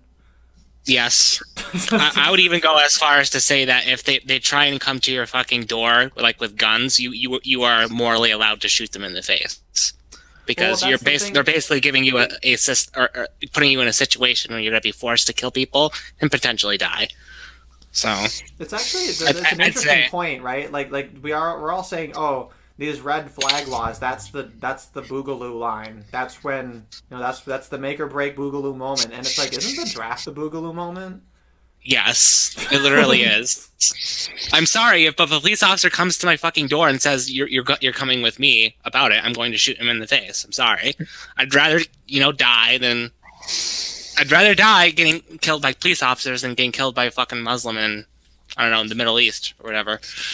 Because either way, I'm basically dead anyways, or a murderer. So, sorry. Frankly, I think the fucking Bill of Rights should have been the boogaloo moment. Just said, nope, do not include this. This is only going to cause big government. Oh, like I was listening to yesterday. I was listening to Joshua Moon's stream. He's the Kiwi Farms guy, right? He does his Mad at the Internet streams. Very very fun to listen to. I like him a lot. But he was talking about how he was looking into like the origins of America and the social contract theory and everything. And I've been thinking about this lately. Like why so many people are so infatuated with the idea that like, you know, you put all the smart people in a room, force them to come up with a document, and then you form a nation based on that document, right? But it's like, he's saying, wow, I have so much reverence for this. It was actually really, really smart. And the older I get, the more I'm noticing, like, subtle things that made a lot of sense with it. Which, like, fair enough. But, like, there's so many things about it that are just so obviously retarded. That, to me, like, that's my point of departure, where I have all this skepticism. And to me, the absolute biggest thing is the Bill of Rights. Because the way the Constitution was written says explicitly, like, these are the enumerated powers, right? Like these are the things that the government is allowed to do. We're explicitly listing them here because this is the limit of what they're allowed to do, right? So if you're making up shit, like anything the national government does, they should have to cite where in the Constitution they have the explicit authority to do the thing. And that's why the leftists always use the necessary and proper clause. Because basically that allows you to shoehorn literally anything in by just saying, oh, it's necessary. It's necessary to do this thing. Oh, we have general welfare. Okay. We have necessary and proper. Okay. So, therefore, anything that we deem necessary to promote general welfare is allowed. Right? Like, just like that fucking broad. So it's just because they wrote it in this flowery and retarded way, they created all these openings for just sophist idiots to just shoehorn in literally anything they want to do to cause us to become communists, right? But then what happened is they added the Bill of Rights as a safeguard against that, which technically they should have been redundant. And then the entire concept got reversed. Instead of it being like the Bill of Rights says these are things you absolutely cannot do, right? Which was designed to be redundant. It then became, oh, so the government can do literally anything as long as it doesn't violate this Bill of Rights. So like adding it just warped, like created a way for them to warp the perspective and to cause the whole thing to go to shit. And they were pointing this out. Some of the people at the Constitutional Convention were like, no, don't add the Bill of Rights because this is how people are going to interpret it and it's going to fuck it all up. And that's exactly what happened. I think it was like de Tocqueville was talking about all these things. Like, oh, like the whole thing's going to collapse as soon as like the majority just votes for free shit. And everyone's like, oh, de Tocqueville, you paranoid loon. That's not going to happen. And here we are. So anyway, so that was just a little bit of a rant. It's just that, like to me, that's so obvious. Like, I don't think you need to be very intelligent to understand everything I just said. But, it's like, I don't know, it's like hidden knowledge. Like, so yeah, people worship like, oh, we have a First Amendment, oh, we have a Second Amendment, and they think that that's the reason that you're allowed free speech and allowed to own guns in America, when in reality, you should have had those rights regardless, and the Bill of Rights was supposed to be redundant. Like, the only one that you really needed, I think, was the 10th Amendment, which just, like, literally explicitly stated, like, if it's not in this document, it's reserved for the states.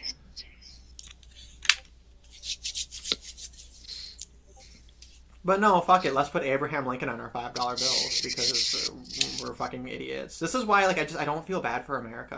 I really hope America gets coronavirus really bad, and then China cures it all, and then all the Americans are trying to flee to China, and China says, no, we're going to be an ethno state. You can go to our African Blasian colonies that we're building, and they won't eject you because you've lived in Hong Kong for a few years, so you're Chinese now, of course. Yeah. Oh, I'll tape my eyes. I can pass for Asian. Some people thought I was half Asian. I could probably pass for Asian as well.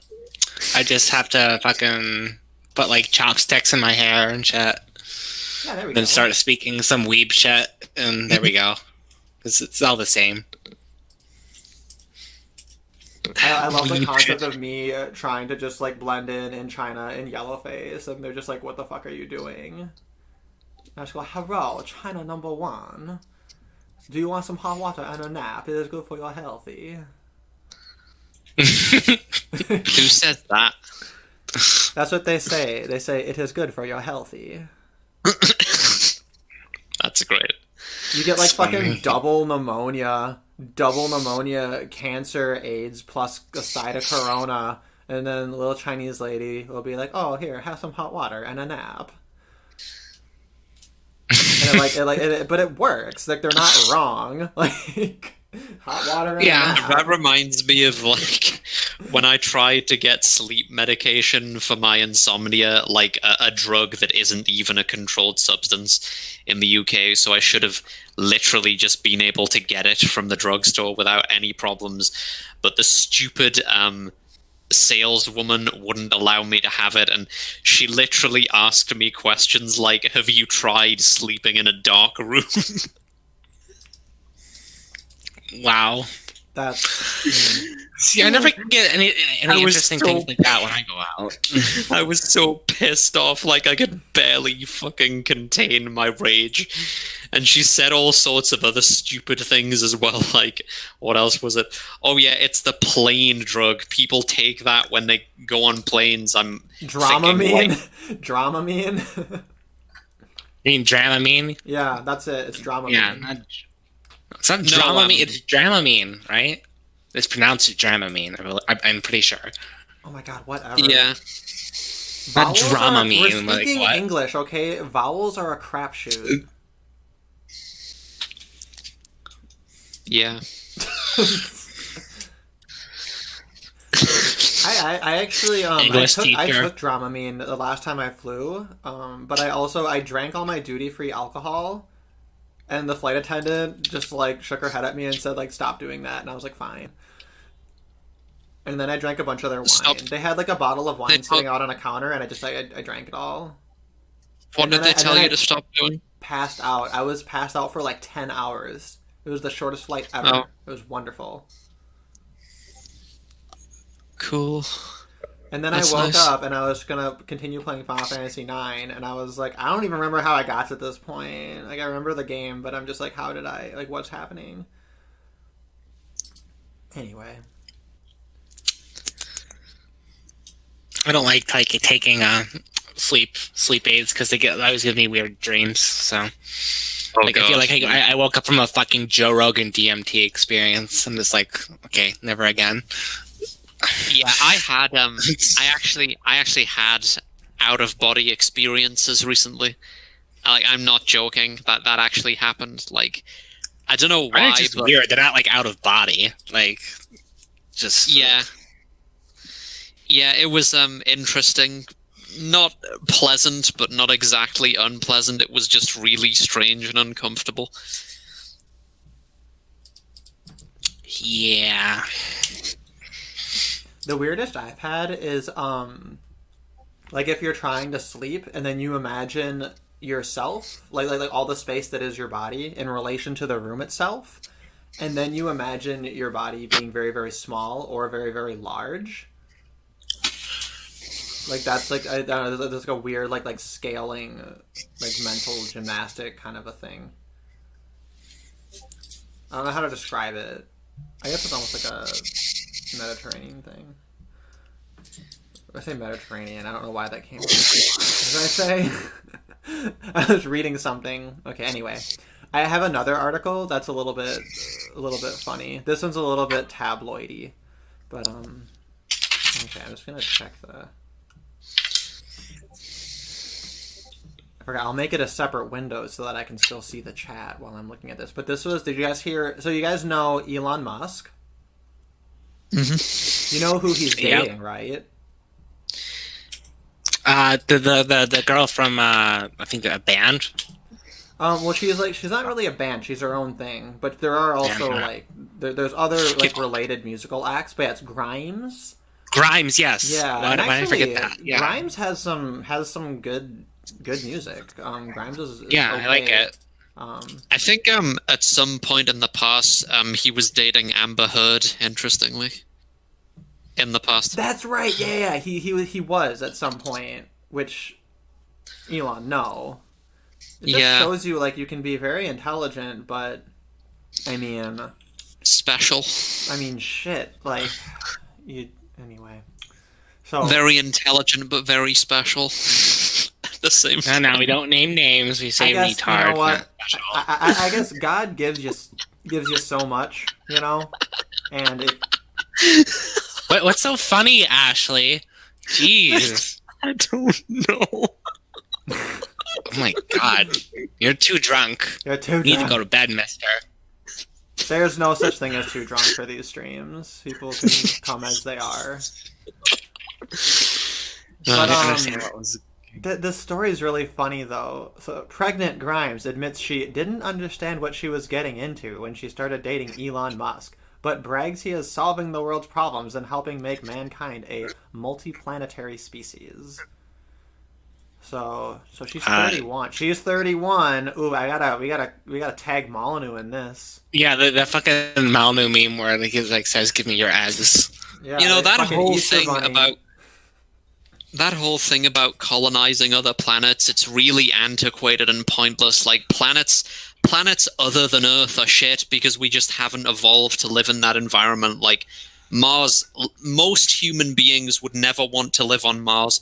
We'll just end up with like a sterile base there with a few people who are insane enough to go there and spend the rest of their lives, and then it'll just be like dead. And like, if look at it this way, colonizing Antarctica would probably be far less technically challenging I than think didn't colonizing. you sent me an article about that. I think. Right. Yeah, Once and we yeah, all that- become and like that robot blew my mind. transhumanism. Yeah, it completely blew my mind because it's so obvious. We just say, yeah, like you tell people, hey, we could colonize Antarctica and like have so much space that way, and people just go, oh my god, I can't believe you just suggested I live in Antarctica, and I'm like, bitch, you think Mars is gonna be better? Like you think? Yeah. Like you're And- all excited about you want to go to Venus? You want to go to Venus? I think what will end up happening, if anything, is the same way that Antarctica has like a few research stations on it with some scientists who go there to do their specialist thing, but nobody's actually interested in living there. The same thing will happen with other planets in the solar system at best. The way to go really is, if you want to colonize space, is by building artificial habitats. See, I don't want to live in Antarctica because I watched The Thing, and that ruined Antarctica for me forever. Oh, the March of the Penguins? Oh. No, The thing. Thing. You ever watched John Carpenter's The Thing? That fucking nightmare fuel? Oh, right. Yeah. Yeah. I watched that movie that took place in Antarctica that was like really, really scary. It was like the dystopian awful thing. It was this sci-fi horror. March of the Penguins? Yeah. Like, March of the Penguins. The March of the Penguins actually is pretty depressing. they didn't cares? include all the stuff about necrophilia and penguin rape. Oh, damn. What the fuck? You don't know Do this? penguins actually do that? Yeah, it's an interesting story. They were very early. I think this was like early 1900s, and they were researching the penguins. There was this guy who was observing them, and he observed like, oh, sometimes these penguins they get confused and they fuck dead penguins without realizing it, and then like it fucks them up psychologically, or they like rape each other and stuff like that. Like penguins like have this part of this behavior. But those sections of his research, he like wrote it in like a separate language or like in code or something, and just kind of kept it separate because I think he was afraid that if people knew that about the penguins, then like there wouldn't be as much interest in like researching them and learning about them and stuff. So then, like, however many years later, they like translate it, they discover and translate all this other stuff, and there's like this dark secret behind penguins that's like gross. I mean, dolphins are basically like there's basically predatory dolphins that rape people. Oh yeah, Did you there's know that? dolphin Yeah. rape caves. Yeah. They actually The rape, yep. they grab And I you didn't with their fucking, like, penises. They grab you with their penises and they drag you into their dolphin rape caves. Yeah, I was trying to explain this to my fucking like there was like a feminist friend that I had, and I was trying to explain this to him, and he wouldn't fucking believe it. Because one of my other friends, like, he has like this like fucking or like this obsession with hating dolphins because like they rape people. Like I know it's like a weird thing to be like fucking hate dolphins for because they're just like fucking animals, but like yeah, like there's been cases where they've raped people and like killed them even. It's really fucking weird. Yeah, well, and also they'll I heard that they like abuse other dolphins. I read something bizarre, like they'll roll up smaller dolphins into a ball and play with it, like and stuff like or something. Like just actually, there was a King of the Hill episode that featured dolphin and mentioned the whole dolphin rape thing. I guess. Do you think dolphins are like intelligent enough to actually be considered rapists? Yeah, they're the second smartest, aren't they? They're right up there. I thought that was chimpanzees though. Maybe. I don't know. I guess I'm not sure what. I mean, I know chimpanzees take longer to actually get to the level, or like to get to their like peak People- intelligence. But People argue about that. Like, dolphins might be more linguistically intelligent than chimps. Like, apparently they actually have names.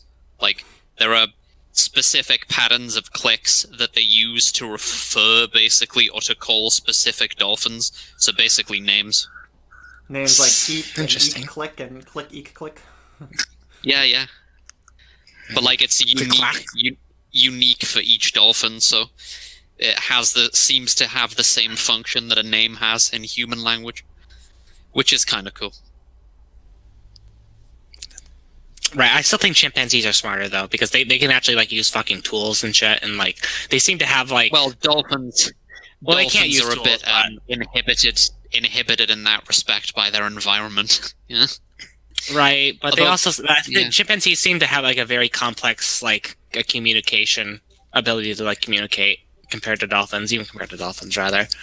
Like they'll Yeah.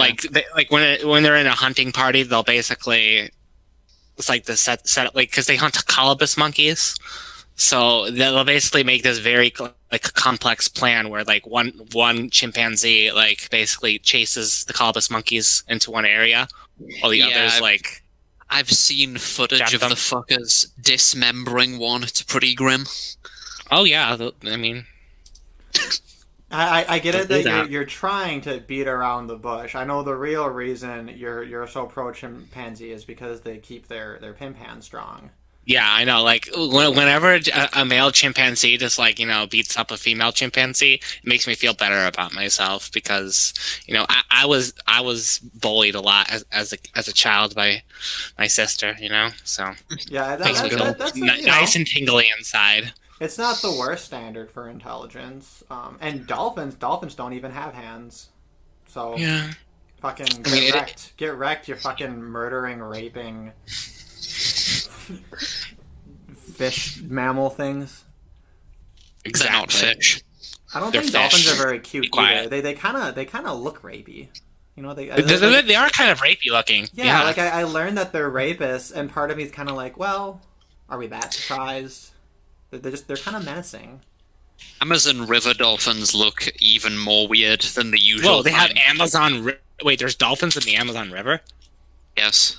How am I not aware of this? I thought they were in the ocean. What the fuck? Yeah, but they also live in the Amazon, and they look very weird. Like I didn't know actually, that. Wow. There's I'll send also you- pink dolphins. There's pink dolphins like near Hawaii, I think.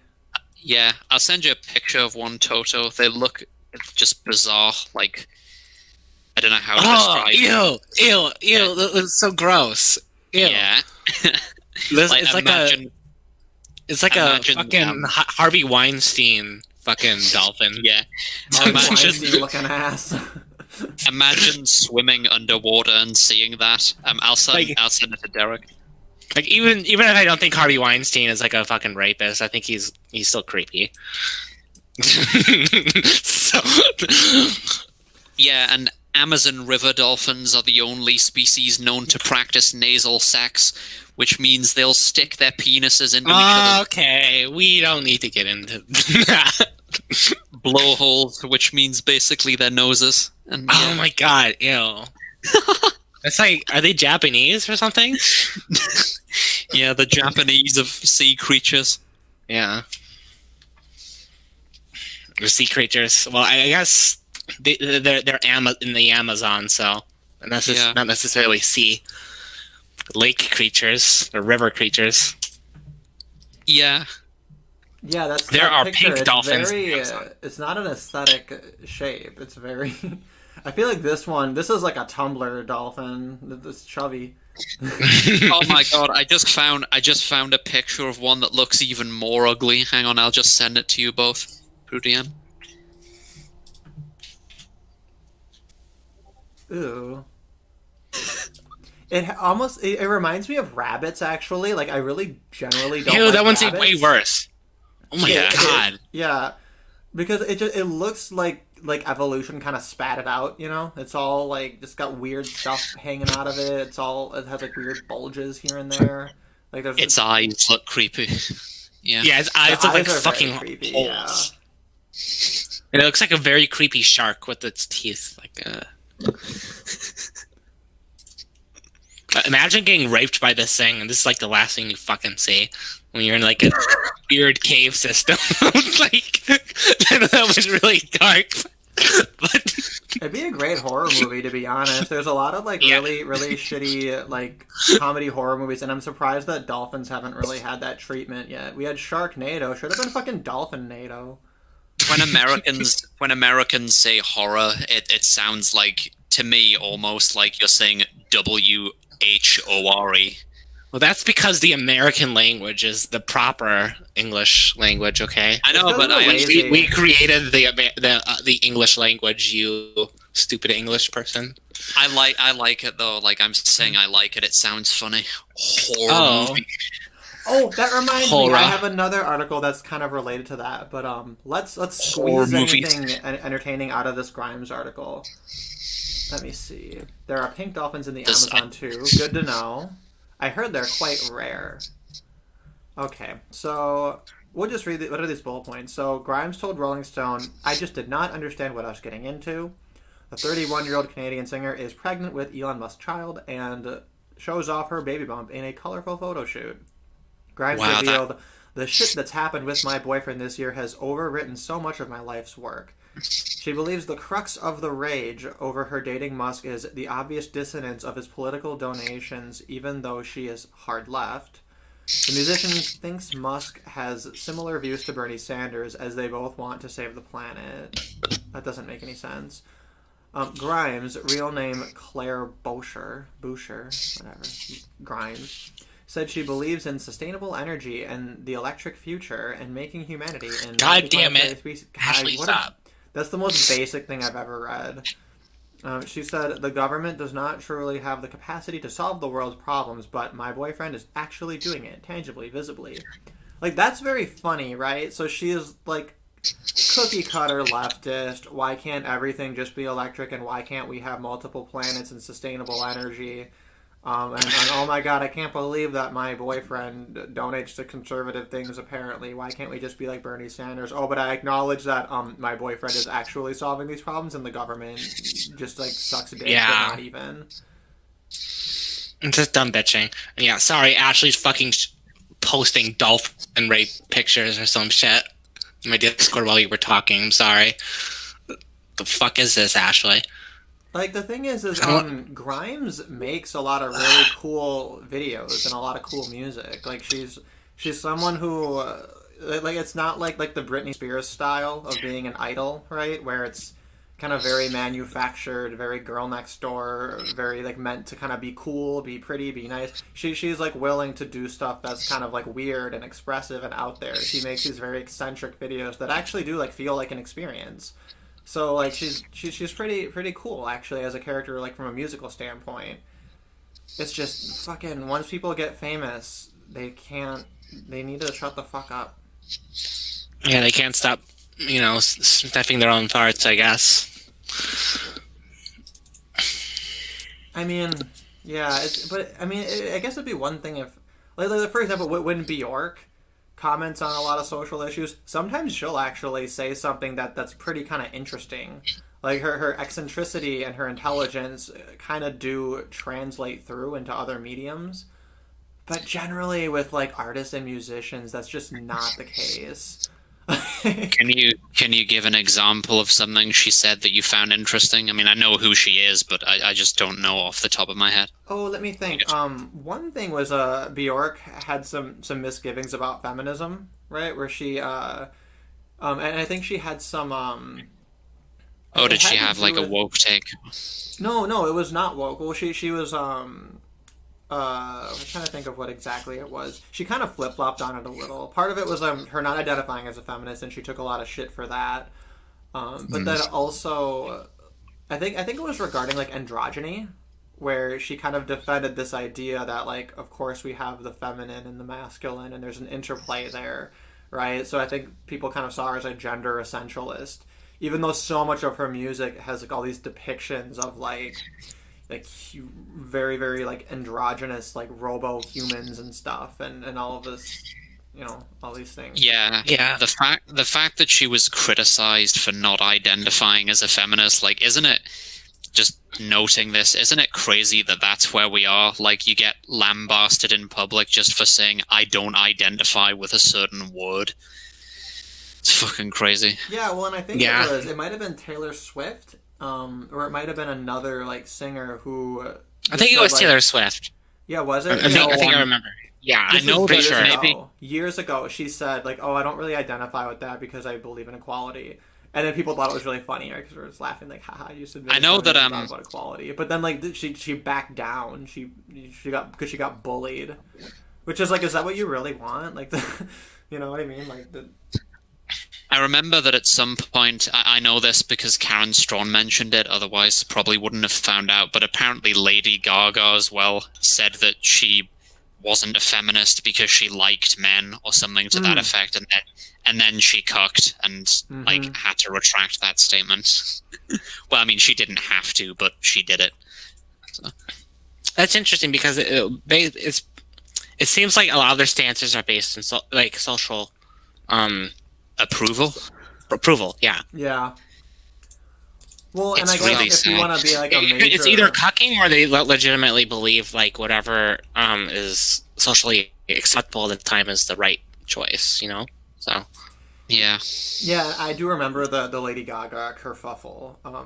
Now with Gaga, What there actually- was some time. There was a bit of a passage of time. Because she did kind of play both sides. There were times when she, like she'd talk about like, oh, double standards, like about, oh, if I'm aggressive, then you call me a bitch because I'm a woman, right? So she's had these moments where feminists go, oh yeah. So she kind of was playing both sides for many years. Which Is that... yeah. I'm curious, like, is there actually anything to that? Because if a man is aggressive, like pointlessly aggressive, we have bad words for that too. Not bitch, but like other stuff. So I don't know, where are they getting this? It's, yeah. Yeah, exactly. Actually, one of the first times I ran into this was when I was doing mock trial. Because oftentimes this was something that coaches and everyone would tell the female attorneys. They'd say, "Oh, like we're in a sexist world, and therefore, like if you're gonna be more likely to be perceived as a bitch if you're too strong, right?" And it's so unfair. And it's like, I'm sorry, but like if you've met people who like are or like pre-law or like they're in undergraduate, their intention is to go to law school. It's like a very specific personality type, and like, yeah, they're bitches. Like the men and the women. Like the legal field is a fucking swamp, and like it's because of the personality type that you have to be a lawyer. Which is why like basically the only good lawyer is Nick Rekieta. Because like his personality, like he has like the skill set of the lawyer, but like not the fucking like obnoxious elitist personality that they all have. And I know I'm painting with a wide brush, but like I honestly think it's fair. Like they're not necessarily bad people or whatever. They're very driven or whatever. But it's like so many of them. It's based on like the social status conferred with it, and it's based on this idea like, oh, everybody else is retarded, and I get to go in there and be the one who applies the law and all this shit. Which I kind of get a little bit of I get a little bit of glee every time I see some new article about how like the legal field is dying and how they're not making any money anymore. And like, good riddance, like fuck your whole community. Because they don't use their powers for good. Like they just don't. So few lawyers seem to be good people. Oh, Mark Angelucci, I think he has a lot of agree. He's a good person. There's a few here and there. But Ryan Falk had a video which he's now deleted called Minecraft as a sign of a collapsing civilization. You should do one that's like lawyers or a sign of a collapsing civilization, because that kind of sounds like it. Maybe, yeah. Just like draw like any sort of like parallel or something to that of collapsing civilization. Yeah. Well, I remember I read this book. It's a book that they have you read usually before you start law school called Gideon's Trumpet. And it's about the case that went to the Supreme Court where the decision ultimately was that the government has to provide counsel for people who are being prosecuted, right? So that's why you have the whole system of like public defenders, which like led to, like, which is like that decision probably radically changed everything more than like almost anything else. And like I just remember reading through that, and I just thought like the obvious alternative solution to this would be to just not have a law that's so fucking complicated that you can't like represent yourself, you know? Like it seems like a move towards de-escalation would have been ideal, right? And I kind of felt that like that wasn't even considered. Like the idea that you make things less bureaucratic and less complicated and more accessible to literally anyone, just totally off the table. Like instead, nope, more government subsidies for more government employees to do bullshit government shit. So like I feel like that would be like a major moment where yeah, the law exploded and it's and for what, you know? Like they provide a service, I guess, but you know, to what degree is the law even standing for justice anymore? I guess it's kind of because I mean I don't have the experience you had, but maybe it's all about signaling the way that education in general is, where like you have high IQ people generally will just make things way more complicated than they actually need to be, and it's just to signal how intelligent they are. It doesn't actually have a purpose as a thing in itself. It's just for them to signal. Yeah, and like there's so many other ways that we could like satiate that need in people without it being this like big, expensive and pretentious thing, you know? Let's see. Was there anything else about this article? I just think I don't know. I guess what do I know about their relationship that I can judge? But I thought it seemed so silly. It's like, Elon, what are you doing? Like she's angling to be the next Jeff Bezos' ex-wife, the richest woman in the world, right? Yeah. That's the easiest way in the world to become rich, isn't it? Yeah, I mean, divorcing your rich husband. He probably figures, you know, she's accomplished enough, you know, like on her own before they started dating, such that like hopefully that wouldn't be a concern. But no hypergamy. We know about Briefle. It doesn't matter. Like she hasn't gotten. I don't know who you'd monkey branch from but Elon Musk, because he's very attractive, and rich and successful and famous. Like, what does Elon Musk lack? That's right. Point proven. And like the other thing too is like he's very distinct looking, right? So he's attractive in a way that's like eccentric. He's not like a typical I was gonna say person. I'm just looking at photos of him now. Most people would not rate him as particularly good looking, I don't think. Really? Not saying he's ugly, but no. I'd put him like easily like 9.5. Oh yeah, there's a lot of people that think he's attractive. I think it has mostly to do with his jawline. Honestly, he has a nice set jawline. Yeah, probably. Yeah. You know, this is a well-developed face. Some of his photos aren't as like flattering. Yeah, as flattering. Like I just found this one, for instance, that looks extremely unflattering. Hang on. Oh my god, this one is funny. His mouth is shaped like a bulldog's mouth. I love it. Oh well. How come his jowls can do that? That's so funny. I totally forgot about him smoking weed on Joe Rogan. Remember when that happened and everybody was like, "Oh my god, Tesla's done." How could he be so irresponsible? Just gambling with the paychecks of everybody, relying on his company by smoking weed with Joe Rogan. I'm gonna look up how tall he is now, because he's actually pretty tall. He's like 5. What's that? 6'2" around there, or 6'1". Oh yeah, he's like my height. Yeah. Yeah, you're actually tall, aren't you? Right? I'm fairly tall. I was surprised how. Yeah, I was surprised like to hear how tall you were, because I'm only like. I don't know, like it seems like I'm either like 5'7" or like 5'10", and I know that's like a huge difference, but like the doctor has like told me that like either has told me that I'm 5'7" once, and then like 2 months later it said I'm 5'10", so I'm just like, what the fuck? Well, were you wearing high heels? I or something wasn't. the second time? I wasn't wearing anything, because when they measure you, they make you take off your shoes. You That's just weren't like, wearing anything. Ashley. Did you have your Not- hair in like some weeb spike thing, and then they?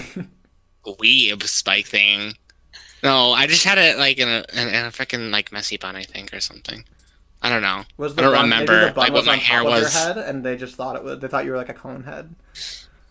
Maybe, I don't know. Don't make fun of my height. Yeah. Have you ever just like measured yourself, or are you like not autistic enough to do that? I don't know. I don't fucking care. It's too hard. Yeah. I don't like measuring. It's too hard. Yeah. Let's see. The there was only time I've another- had really done that is when I was looking at fucking like manhood sizes. So-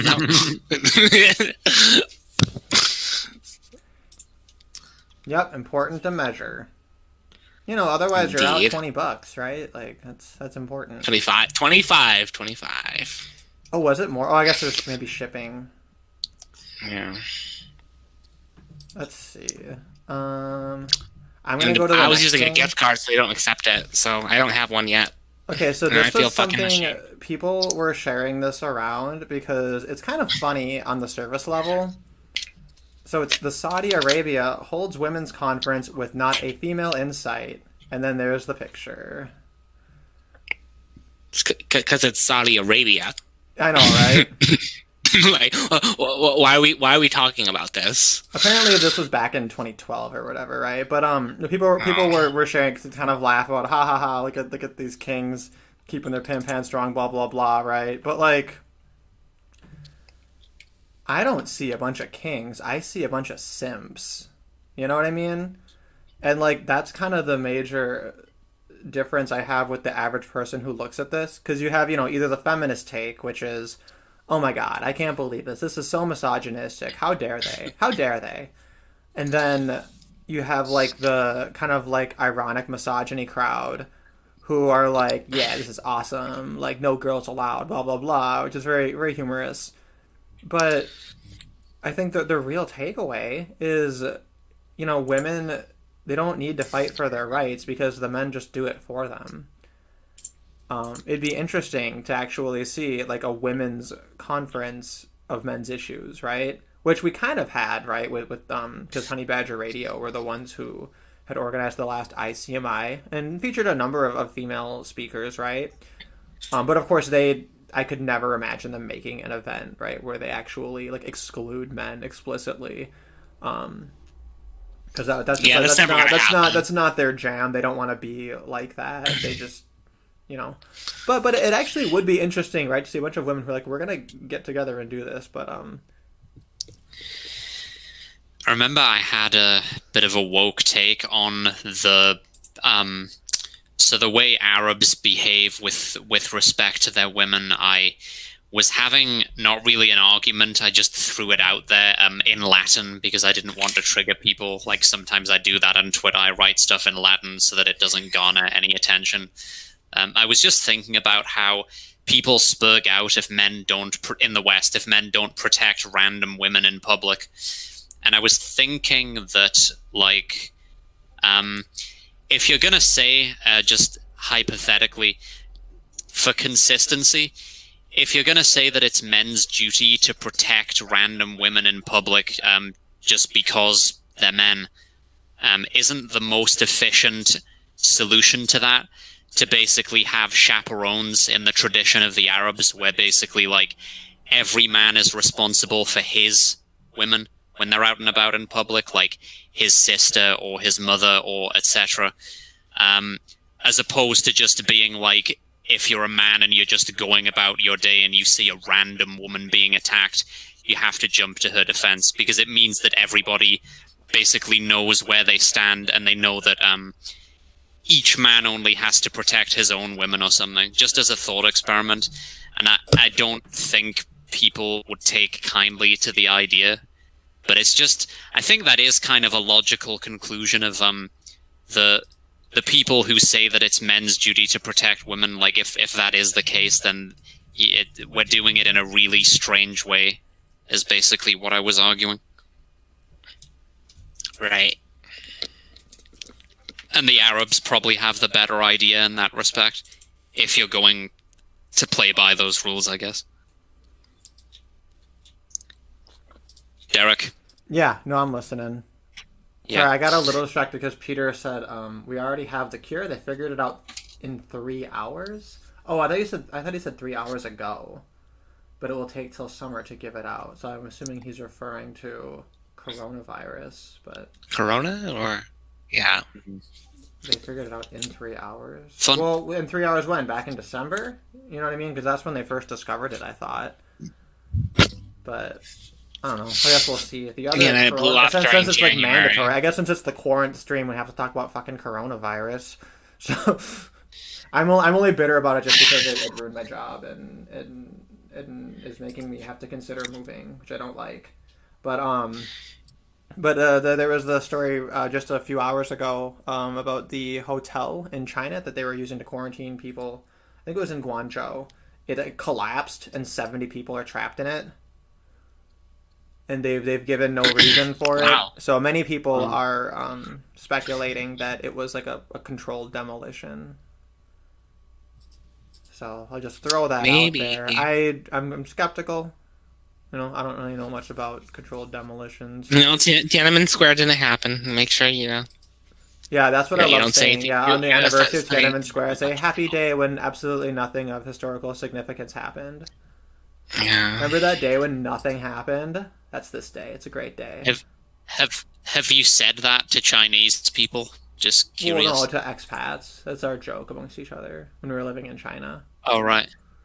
Yeah, I'm just curious as to whether Chinese people would find it funny or No. no. Hell no. No, some of the younger ones might.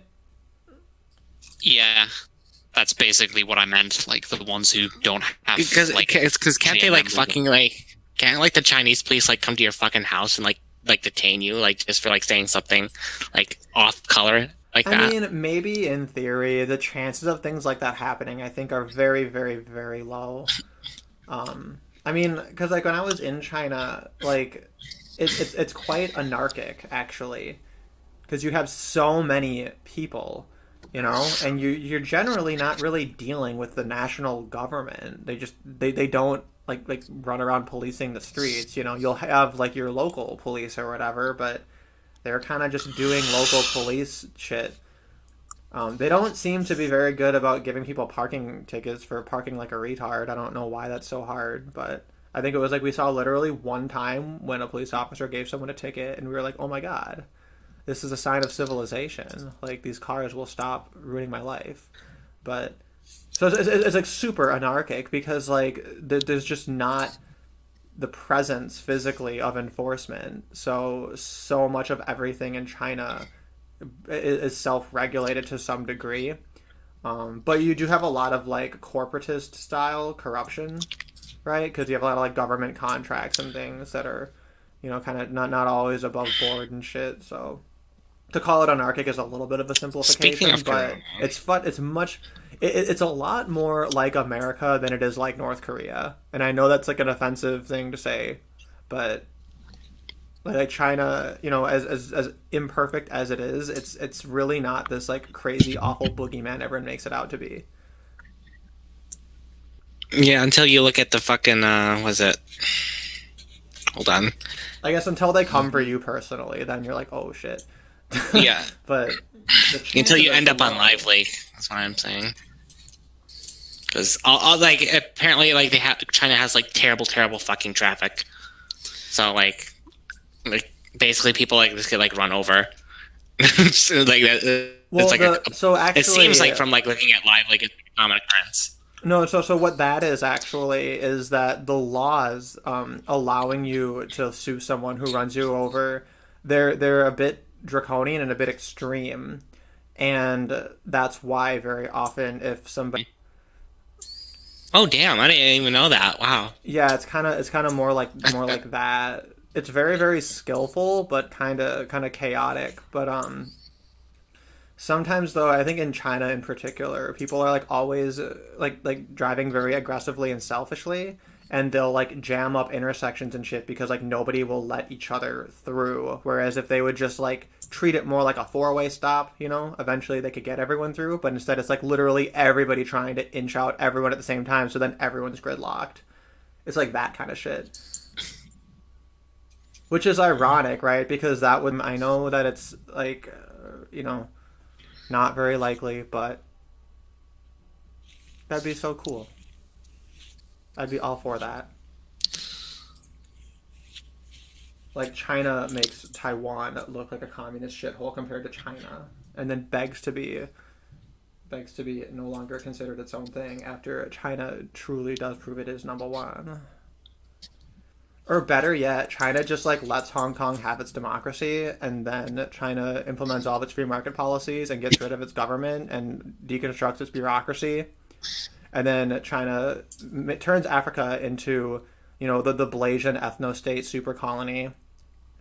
And then you have like China plus Africa as this major capitalist superpower, fixes Africa, solves all the starvation and everything, and then you have countries like in Europe and Canada and the U.S. and Hong Kong and Taiwan all fucking like clutching their pearls and bitching about how they're poor and China is so greedy and won't share their vast wealth with them because they're entitled. Like basically, China becomes America. That's my dream. Someday. Right. Someday. How funny would that be? I, It'd be hilarious. I know China's gonna fucking take over Africa though, because Oh yeah, that I remember. Yeah, I think Ashley showed me this. Yeah, you actually watched it, didn't you? The what's it I called? did. Empire of Dust. Empire of Dust. Yeah, yeah. Because I got it from Ashley, and then I showed it to you, and That was you such a apparently good movie. never I watched loved it. it. Yeah, I wonder what happened to that old Chinese man or whatever who fucking like was like running the whole show. I'm guessing that eventually they got sick of it and just went home. Yeah. Like, I think for the sake of his mental health, he had to fucking leave. like the poor dude was just, like, not having any of it. Right, like... I think by the whole end of it, he was just, like, done. But yeah, like, I'm done with you people.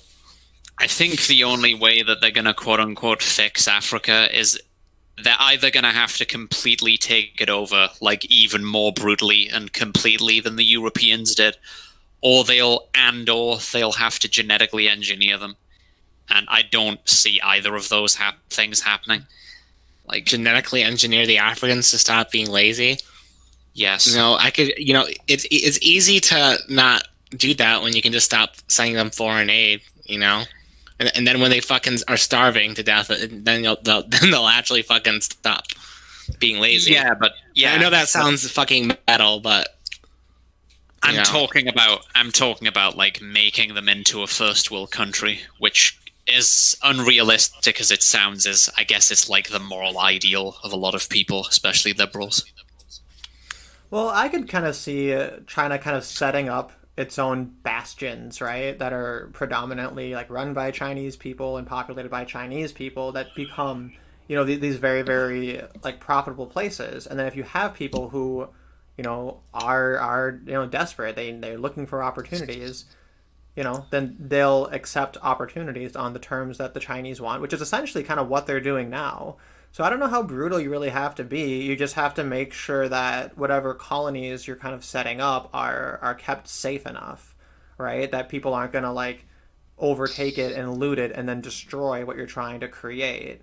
Because as long as that's there, that creates a sustainable way for them to generate wealth and prosperity in Africa. Then eventually you have more and more prosperous Africans who, like the wealth spreads around. Eventually, once things are prosperous enough, people realize that it's a lot more profitable to just like honestly work and procure your own opportunities than to like kill people and loot and stuff. It does seem to breed resentment, though. That is high IQ groups taking over these places. It just seems to be what happens. Yeah, but do they need to even take over anything that's there? They can just find land that's not being used. Yeah, that's true. But I guess, yeah. But I mean, I guess that's happened in the past, and it hasn't stopped people from being resentful. I think that's basically the case in South Africa with the Boers, right? They're like, hey, we're gonna farm here where no one lives, and these are our farms, and now they've decided, you know, you stole Yeah, it. and there are a tiny percentage of the population and like sparsely spread out all over the place, and they're still deeply resented. So it's a bit depressing. Sorry. Well, we'll see what happens, I guess. That's another thing I'll cross my fingers over, but let's see. What's the other thing? Yeah, I guess this Saudi Arabia thing is. Yeah, the article just mentions, women couldn't drive until recently. They need the yellow sheets if they want to travel, blah, blah, blah. Did many of them even want to drive, that is? Yeah, that's I mean, the question. I can buy that that's... Well, I can buy that opinion on it was mixed, but like, that is having the right to drive among women, but they present it in...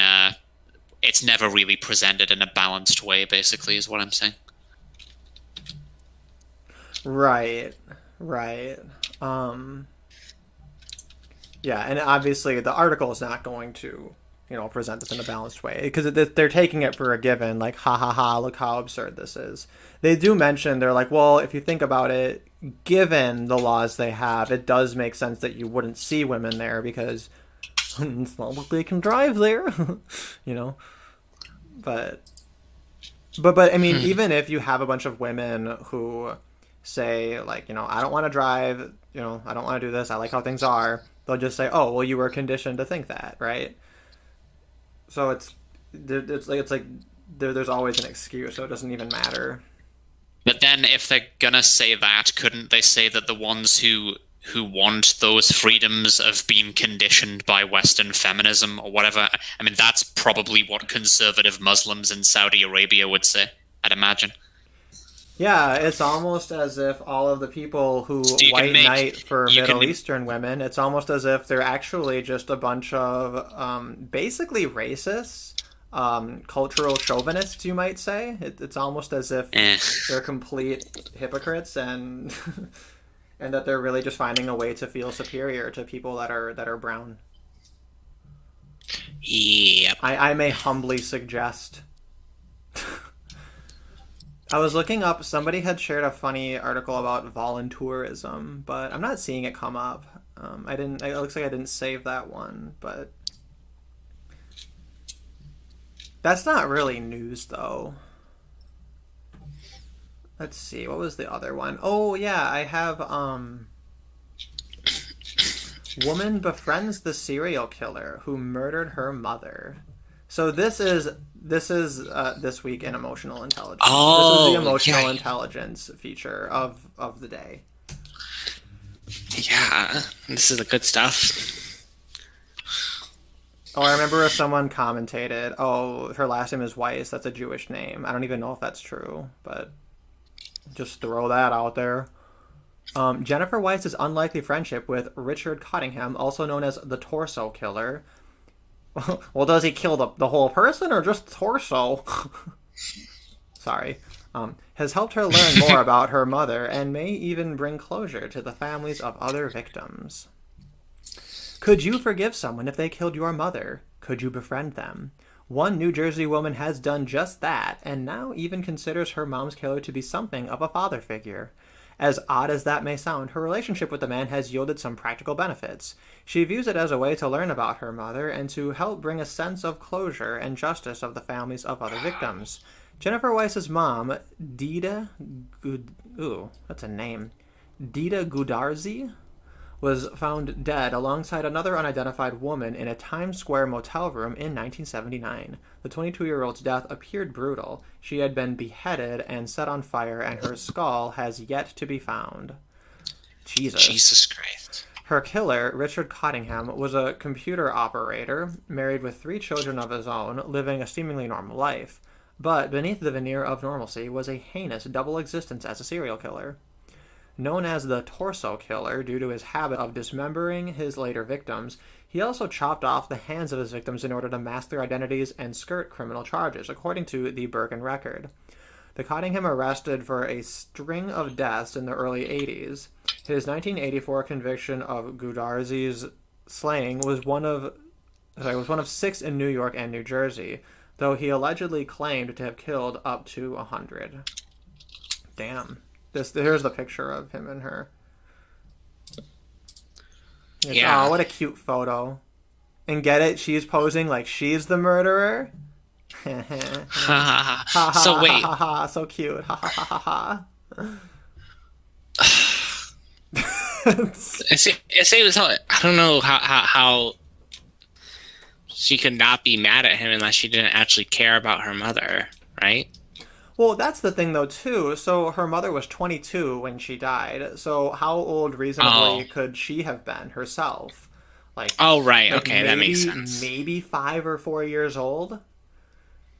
Yeah, like, or younger, you're not, like, right? you're not too emotionally attached, honestly, at that age. Well, I don't know about that. I think... I mean, not, like, in the respect that, like, you don't really know them a lot, I guess. Yeah, I guess you know in theory, less than you would be if you were a bit older. Yeah. Because my mom actually was a widow, right? So my dad died, and I was very young. I was 4. And one thing that I realized was that I actually don't have like a strong emotional reaction to the death. So I can kind of see how like she might be lacking that strong emotional reaction. I feel like had he been brutally murdered, I'd have a lot more feelings as opposed to it being like an accident, you know? I think that is a pretty safe assumption. It's kind of cool that in theory by going this route she can find more information and find some way to kind of be constructive about it. But boy, is that fucking morbid, right? Like, yep. Like I don't think that she should be she shouldn't be like making light of it. Like, oh, like Kiki, I'm murdering him. Like it's just kind of disrespectful, I suppose. You know? Yeah, like she got fucking murdered. you retard. Yeah, I suppose one thing though too is I mean the murder was in the late 70s, right? So we're what? It's like 50 years later, you know? I mean yeah, it's still ugly come though. On. How soon is too soon? Hasn't it been like 50 years?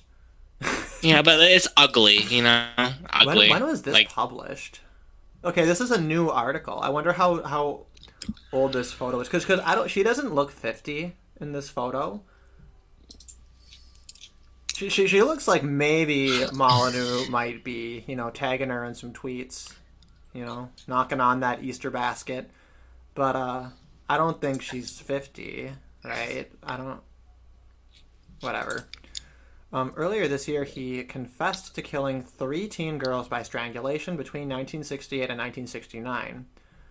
Okay, so yeah, she's getting more confessions out of him, but it seems like that's the kind of thing where like it's a dirty job, you know, and then to enjoy it is a little bit grotesque. Right. So she visits him in prison a few times a month. And she's visited him more than 30 times now and thinks of him like a father. As many daughters do with their boomer relatives, she helps him figure out how to use his iPad. That's funny because he was a computer worker in the late Wait, he has an 70s, I iPad in guess? prison? I guess. I think they have to pay to use it, Bruh. though. I think you pay like 10 cents a minute to like read on your iPad. I guess it Oh, depends. still. In a picture of the pair, Weiss mimics strangling him. Ironic because that was his modus operandi for killing his victims. It's truly an unlikely pair. Oh, that's not ironic, that's coincidental or appropriate, right? That's not... Anyway. Okay, Alanis Morissette. Weiss said she always felt inclined to meet Cottingham ever since she found out her mother was one of his victims in 2002. So that's interesting too. So her mother was murdered, and she didn't find out that her mother was one of his victims until 2002. Did she know her mother was murdered in general? Just didn't know the identity of the killer? I guess that I feel like she can't have not known that her mother was murdered before 2002, right? Or like that anyway. I always knew I was going to befriend him for information. That's something I knew even when I didn't know if I was going to approach him. In order to do this, I had to build up actual forgiveness and love, she said, adding that she could have gone there with anger and had many ways to thrash him, but decided to take a different route. What meant more was that this is a human being, she said. I had to go there with love and respect, and I had to respect this whole man because he was put on the planet to do all these tragic things. Okay, so she's a fucking quack, fucking loon. I wrote to him and said, you're going to be blown away by me, and I'm going to make you cry, she said. Your friends are going to be jealous when they see me come and visit you. I'm so cool, and I'm so kind. You should be honored to have someone like me as a friend. Oh, maybe she's the real psychopath. Like, what is this? I know, right? Who writes something like that? During their first meeting at New Jersey State Prison in 2017, she dove right into the moment and important questions. How did he know her mother? Could he be her biological father? Cottingham told... Wait a minute. So she doesn't even know who her father is, really? This is actually... The plot is really thickening here. Cottingham told Weiss that he had known her mother for a few years, and while she said Cottingham told her it's possible but not probable that he is her father, they have not yet taken any paternity tests. Related by blood or not, Weiss told Oxygen.com that she cares about him like family, and I treat him like a daughter would. As their strange friendship blossomed, Weiss told Oxygen.com that she has seen some positive change in the torso killer, and that she has observed empathy in him. She said she watched him cry when he found out that one of his victims was discovered by her sister, and how badly it affected her. Okay. Is there anything else? Any meat? The photo used in a press was something her friend took. All the other photos I took of her are mugshots. In photos of her as a child, she didn't look happy. I wanted to see happiness somewhere.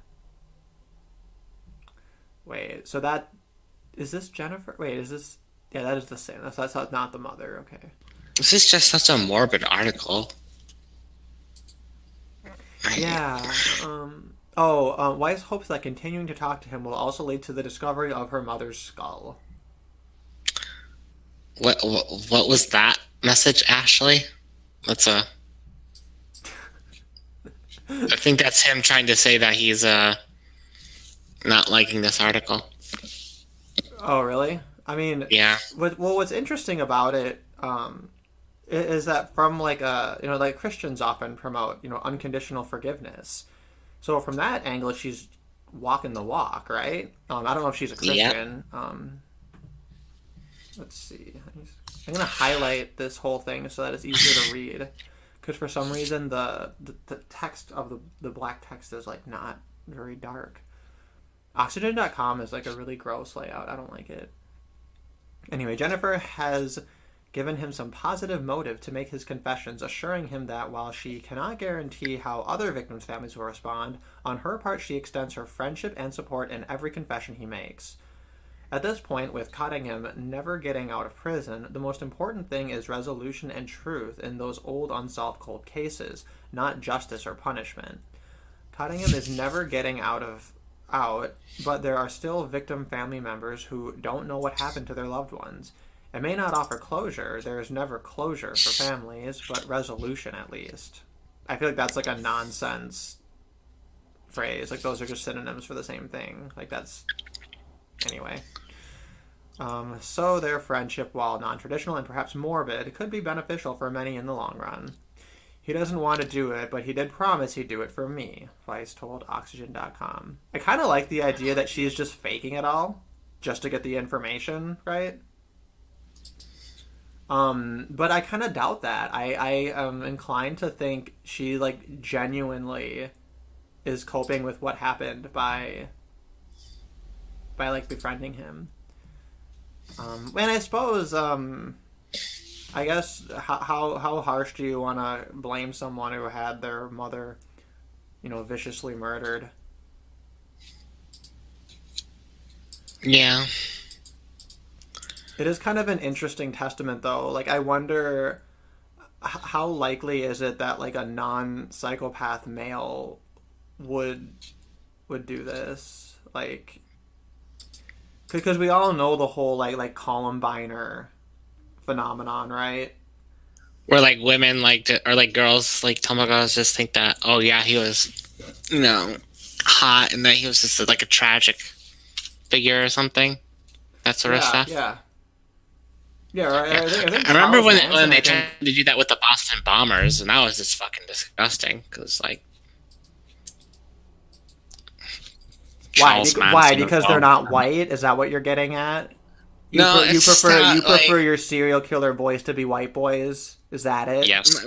No, it's just that like I guess with the Boston Bombers, it's just like they like there's like kids who had their fucking like little kids like 5-year-olds that had their fucking like legs blown off and shit, like just like I don't know. I'm being picky, I guess, with my a woman became infatuated with Charles Manson as he was in prison in his 70s, which is interesting. Yeah, no, I think they actually got married. Wasn't it Ted Bundy who charmed the woman who was on the jury during his trial? I think you're right. And Fleegan, welcome. Nice to see you. Hey guys, we're talking about serial killers, I guess. Yeah, well, okay, so for the first half hour, we talked about this Sci-Hub article about conversion therapy, which was pretty interesting. And then we talked for a cult for 30 minutes, the Church of Eugenics. And then after that, we went into just some kind of assorted different articles. One about Elon Musk and Grimes, one about this, like, insane feminist book advocating for, like, ludicrous draconian policies to get more women in art promoted, and then we talked about China and Africa and things. Talked about the election a little bit, and now we're on this article about this woman whose mother was brutally murdered in the late 70s, and now she's best friends with the murderer. Oh, that one. Oh.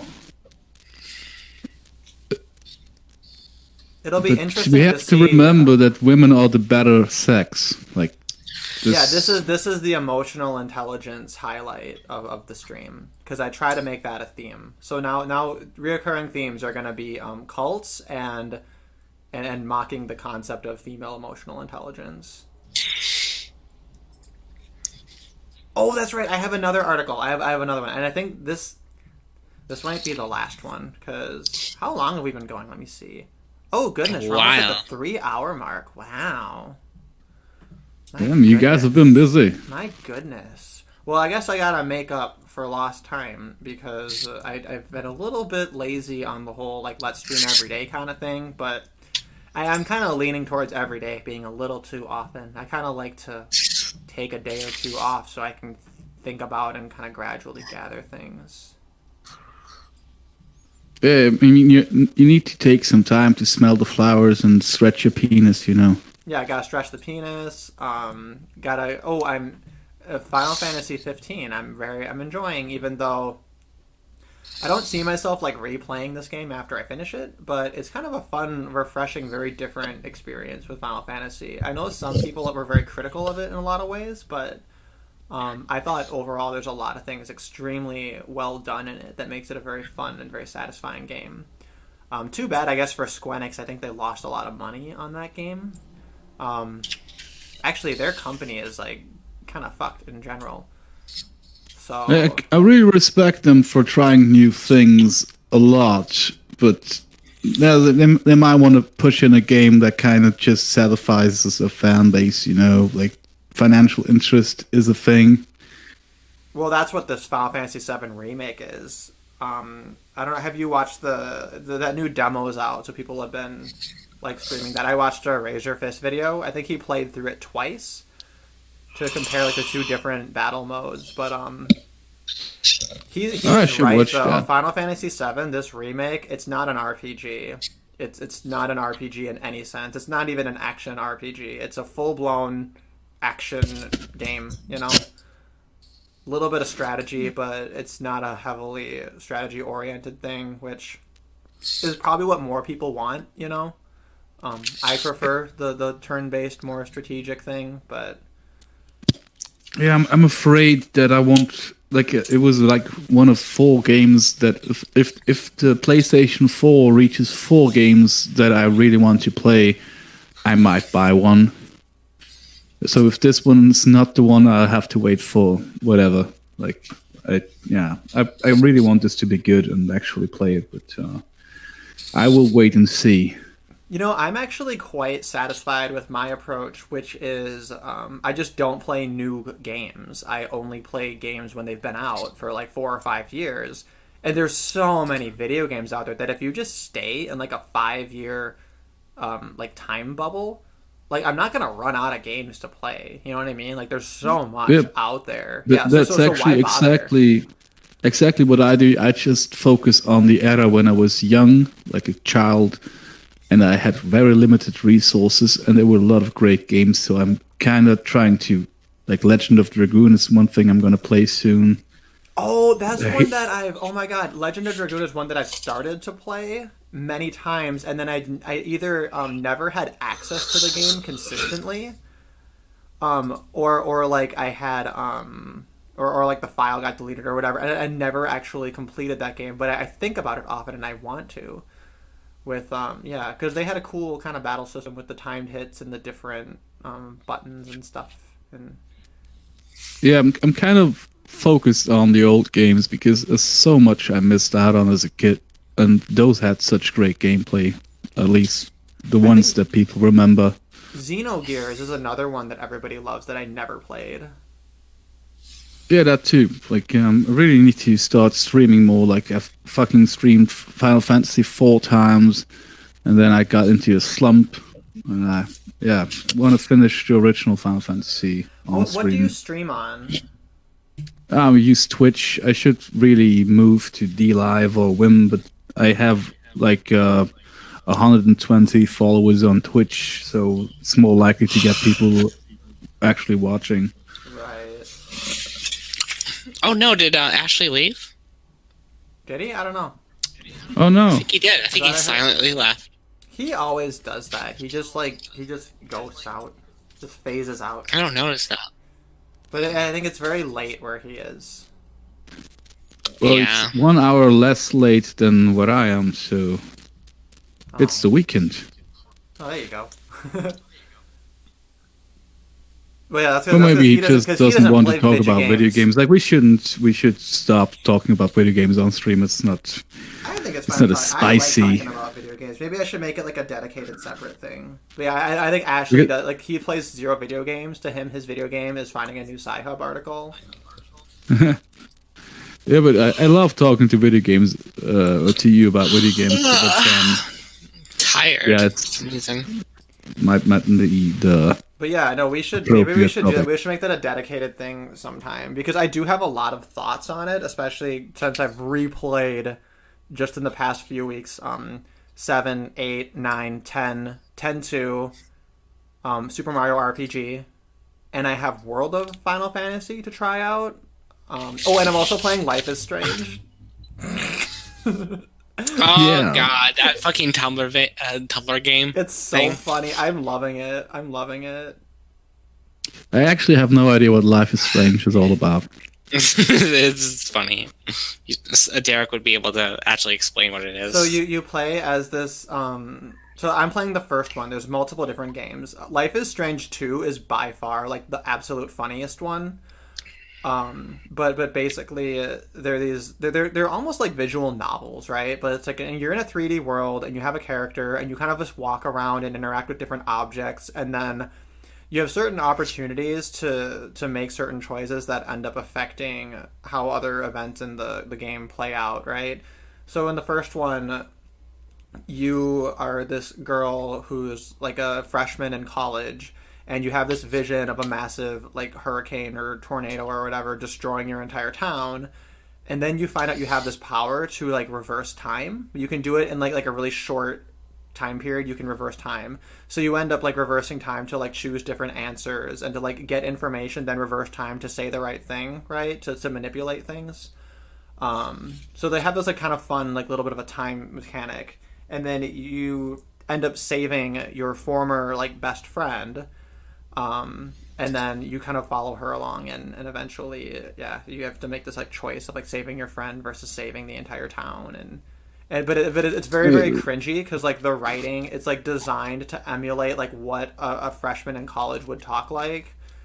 Oh no. Which is cringy and awful because that's exactly how they talk. They say hella, like shit like that, But also like the writing is like stupid.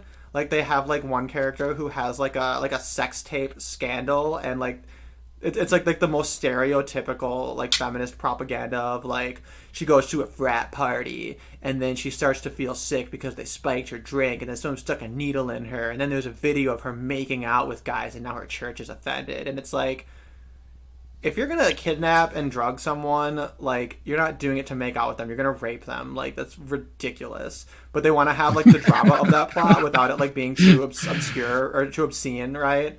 So they have like these really dark elements that are just like obvious fucking like Tumblr just shit tier things. But the second one is even funnier because it's about two like Mexican brothers that live in America, and a police officer like kills their dad, and then you find out that the little brother has these like insane force powers. So you're on the run and you're trying to flee America to Mexico.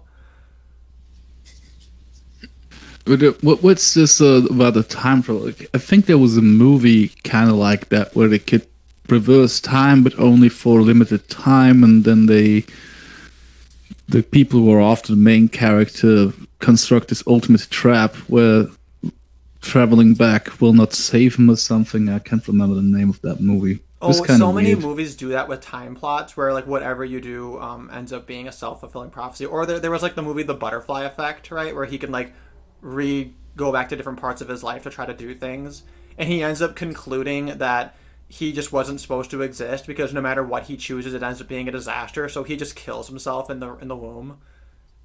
That's the dumbest fucking movie ever. I hate it. Yeah, it was very frustrating to watch. Actually, like what movie was that? It was Butterfly Effect. Yeah, it was like a sci-fi drama with Ashton Kutcher.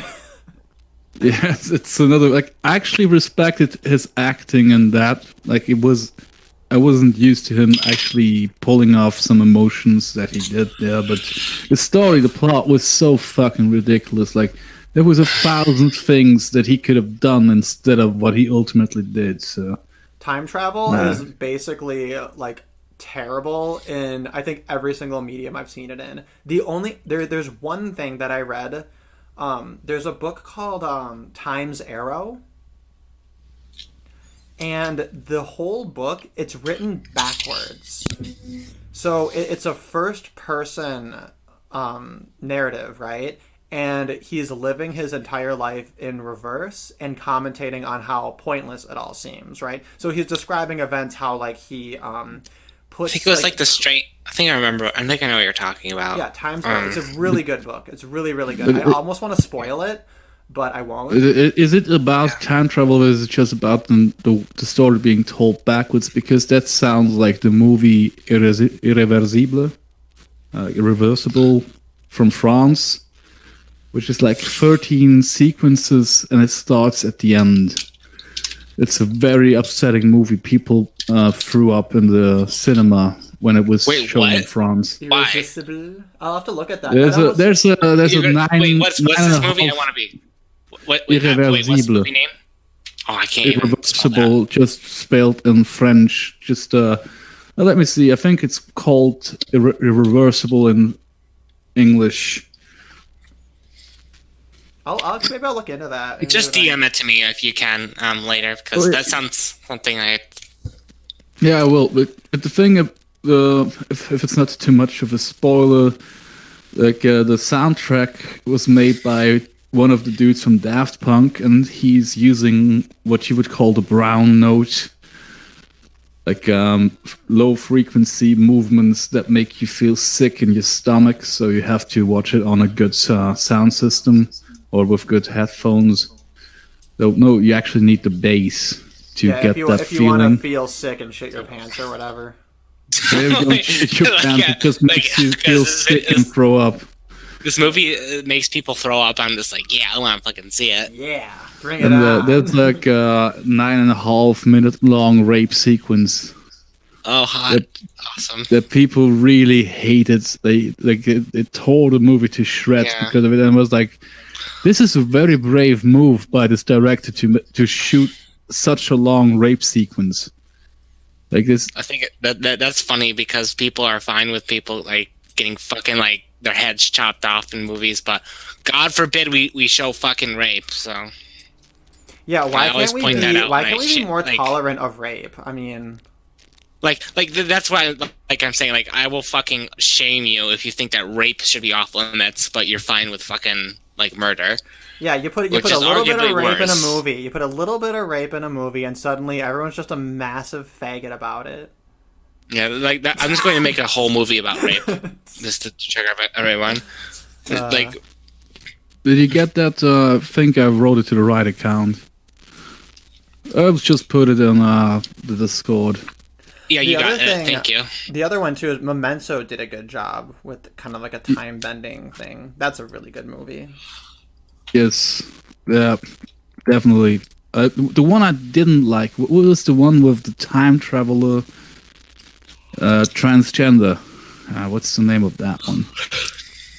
Like some people love it, and it was recommended to me, but I saw through it like in the first 5 minutes what the plot would be. Like I have a talent for that, because movies like to put like these little hints in there to what's gonna happen, and I pick up on those, and then I make predictions about the rest of the movie, and I hate being right in those cases. I want them to actually surprise me and not just fucking tell me what's gonna happen in the first 5 minutes. I hate those movies. I'm probably gonna have to go here soon because I'm like losing consciousness or something. I really need a nap. I just wanted to mention real quick. I had an idea for like a time travel kind of story, and what it is whenever is that you can loop time for just a few seconds, but you age during those few seconds. But because it's so short, the only thing it's really good for is like minor dexterous things. So then in real time, these people who are capable of looping, they just like are able to do these like impossibly ludicrous like tiny little skill tricks, right? Because they get to just try infinite times over and over and over again. But then maybe you have one of them is like a surgeon, and like they're trying to do this like really crazy difficult surgery, and they know that if they fail then the person's going to die, so then they're looping it again and again and again and again, and they do it so often that they like age into like an old person, where people get trapped in like Wow. situations where they absolutely have like sunken cost fallacy and they just cannot like do it right. Like I think that would be a cool time thing. Yeah, I like that concept. Yeah, and they're called loopers because they're just looping like a short segment of time, and maybe if But they you like practice can't it more, use they the can do it name because longer. there's a movie called Lupus Oh, that you're did right. No, I think it's a just called terrible looper. concept. I think it's looper singular. It's Lupus Singular, but that one. Yeah, it's too I close. don't say I hate that movie, but it's not a good movie.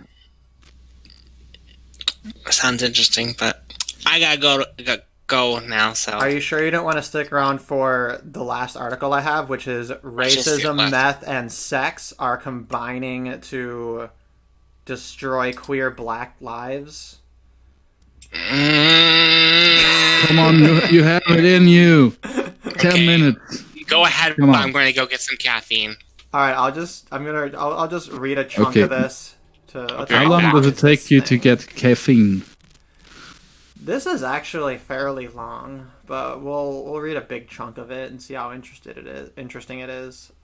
Two black men were found dead from meth overdoses in the L.A. home of Democratic donor Ed Buck. Oh, do you guys remember that? The Ed Buck thing? He was the Democratic I do not. politician, and he was like a crazy fucking sex fiend. And like, it was like this big scandal where he was interested in like some really crazy like drugs and fetish play and shit. Like, I forgot about that whole thing. Oh, it's Democratic donor, so whatever. In a new 3-part series, young queer men of color tell BuzzFeed News how rich white men are weaponizing the drug in a culture of exploitation and abuse. Can you believe this shit? Okay, so you have a wealthy Democratic donor who's like doing all this fucked up shit, and then they're gonna use this to like racialize it, like, oh, it's white men are weaponizing the drugs, and obviously it's gonna be white gay men, right? Like this, like, it's not white straight men.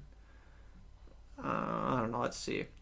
It was 8 p.m. and a mile from his home when Jakin Jew realized that if he were going to survive, he would have to run. The men pursuing him, one on foot, two in a car, had begun narrowing the gap. He knew what was coming. They had already kept him in the older, wealthy white man's house for 12 hours. The homeowner was the ringleader, directing everything that would unfold. I have returned. Enlisting two black men as bait to lure Jew, an even younger black man, to his house, injecting him with crystal methamphetamine until he began to mentally detach, then holding a pillow over his face while penetrating him. Finally, he managed to break loose, but as Jew reached the front door, one of the men caught up. In time to make a suggestion, why don't you take the exit through the garage? At this, Jew knew it would be the last room he would see. He fled.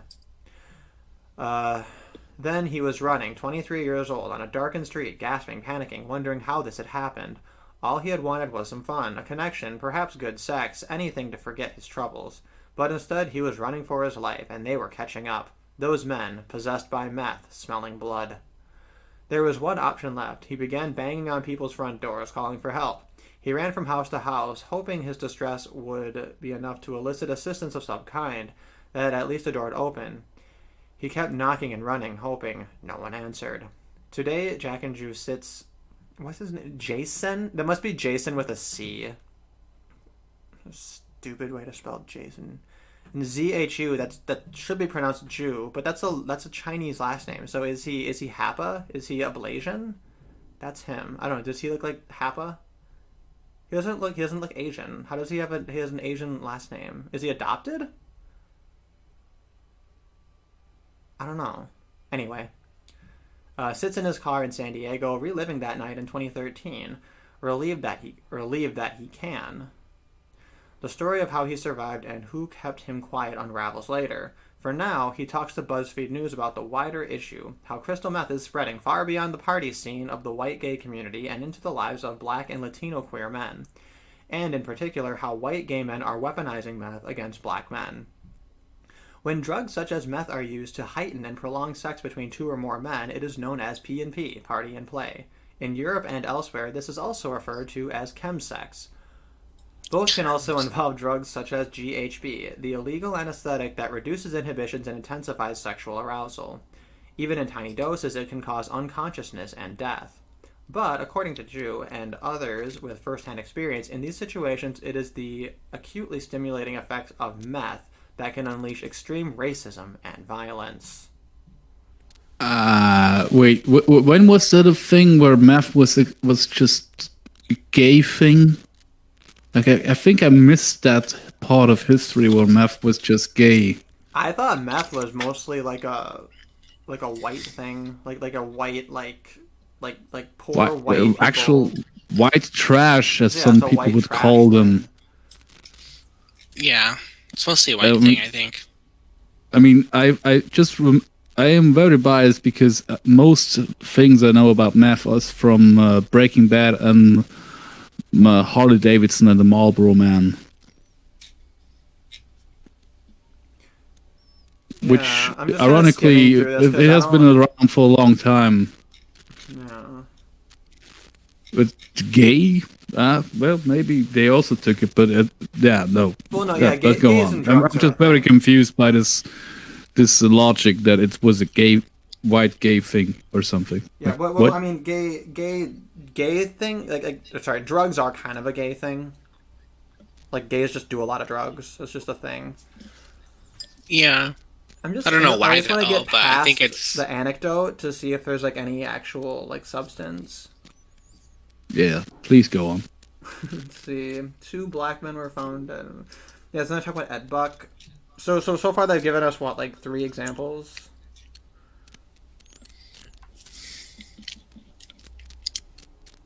Okay, so here we go. So for Ed Buck, his connections to powerful figures in Los Angeles, as well as his reported $500,000 in donations to the Democrats, fueled the worst suspicions that his influence and whiteness were protecting him. So I think that's the angle, right? Because they talk about this as being something in the gay community, and then they're talking about it moving from predominantly white people to black and Latino people, right? So that would mean that, so it was a white issue first, or I guess it wasn't an issue and it was only white gay men having issues like this, right? So I'm looking for the links that show like where's the racialized aspect of it. I mean, when it comes to expensive drugs, that's usually you can make a case there.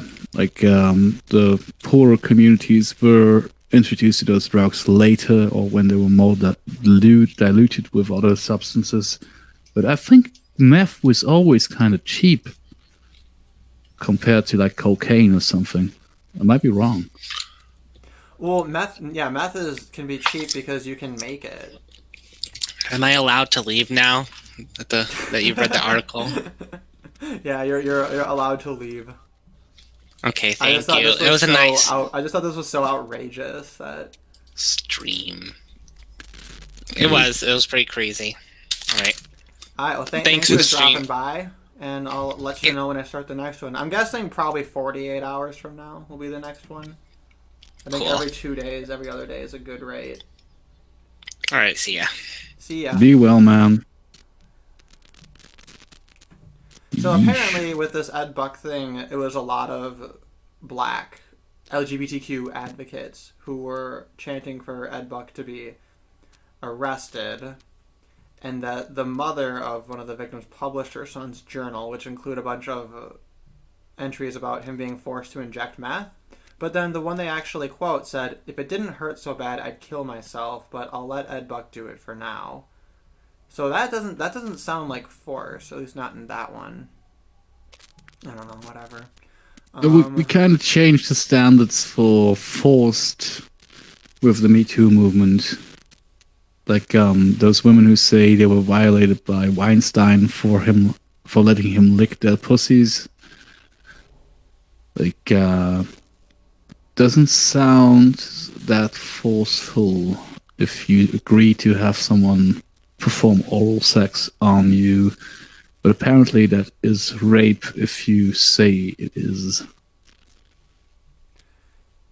Yeah, These are weird It times. looks like Ed Buck, he would inject people with meth while they were sleeping or unconscious.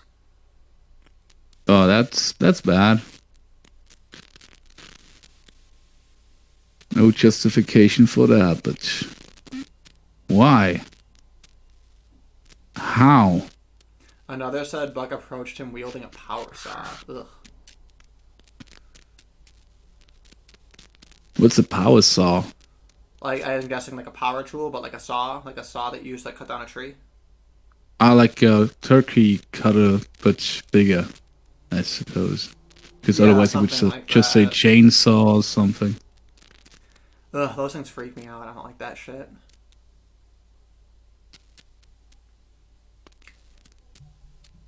Yeah, so I guess the Ed Buck trial is gonna be set for August this year.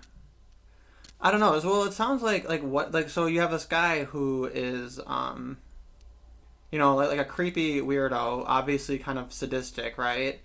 Um, and this particular guy targeted black men, but like, do we know that that's a racist thing or a fetish thing? I would assume it's a fetish thing. Like, depends on what exactly he did with them. Like, if he forced them to have sex with him, like, yeah, it could be racist. But I would assume racists don't want to have sex with racists that they hate. I might be Yeah, wrong. I mean, I guess sex is kind of complicated in that way, though. But I mean, I guess if you're very sadistic, I could see how your targets would be like a race you don't like. Like, so I can kind of see that angle. But like, they're extrapolating this to say, oh, this is what happens in those drug-filled rooms when men of color meet white men for sex. It's like, isn't that a stretch? I'm just wondering, are they going to give me more evidence to work with besides just this one case of this one creepy guy? Yeah, did you read the whole thing? Like, is there anything in there? I don't know. Like, Yeah, they argue he's one of many, and this other guy agrees. Is that meth creates monsters? I mean, that's true. Like, meth basically turns people into fucking zombies. So then yeah, I'm sitting here wondering, like, that's what's the standard for behavior that we expect from people who are addicted to meth? yeah. I don't really think that we can expect any decency. Like, Jesus fucking Christ, Yeah, like the you kind things of I've expect them to heard. be zombies. It's almost like the bath salts thing, right? That was like a big thing. Everyone was talking about doing bath salts for the longest time, and like it literally turned people into fucking zombies. They would like eat people and like they just like act insane, and then like it would wear off, and they'd be like, "Whoa." Like, Yeah, but the thing about the racist angle here, no matter fetish or hatred, would be were his victims exclusively black, or were it just a lot of black victims? I Because if he mean, also did it to Mexicans or people who are more like him, then it would just be him being a complete fucking lunatic without a racial motive. yeah, this may come off as victim blaming, but I think maybe it's going to be a more reasonable and constructive to rather than asking that people on meth not be insane as though they're from a fucking zombie movie, that instead we ask of people who are sober to not meet strangers for drugs and sex. But that's no longer acceptable opinion to have, man. You can't tell people to be cautious about their social relations, to not get into trouble by looking for warning signs and red flags, because every space should be a safe space. You should be able to completely expose yourself to villains, and the villains should be taught not to be villains. Yeah, right. All right, so let's see if we get a little closer to the argument. They say, um, they speak of the racism ignited by meth and exploding into realms rarely discussed: plantation slavery roleplay, sexual slavery with meth acting as chain, whip, and reward, and sexualized scattergun use of the N-word, all amid a culture drenched in the fetishization of black men. They describe black bodies as still being colonized in 21st century America, owned, beaten, and bought, with one image that manifests in multiple ways, surfacing again and again: slavery. The thing is, though, is like with sex play, people who are submissive, they exist. Just look at all the women who want to rape role playing these days. Like, does that mean that the people partaking in that say raping is good? I don't know. I don't think so. Oh yeah, and how much porn is like, like a bunch of black men gang banging like a white chick, you know? Yeah, I mean, yeah, of course, you have to draw the line where it becomes a real thing with real consequences. But fetishizing something doesn't need to mean that there's a problem there. I mean, I can't really imagine having sex with a black woman and then she would say, pretend like I'm your slave, whip me daddy, or some shit like that. That would be weird as fuck. But I'm sure these women exist somewhere. Yeah, well, and I think people they like things that are kind of forbidden, right? Like it's so I don't know, like sex is weird. Like it's weird to to take a sexual fetish like at face value. You know what I mean? Because like everything about sex is weird. It's like what are the things that we're gonna really struggle to explain to aliens? So true. If they were watching the humans having sex in the West, at least, if I was an alien, I knew why I wouldn't make contact. Like, these people are fucking crazy. Let's find another planet. Yeah, like they'll find our Pornhub and then they'll be like, maybe we should keep our distance. But then they'll find our Bollywood and be like, maybe.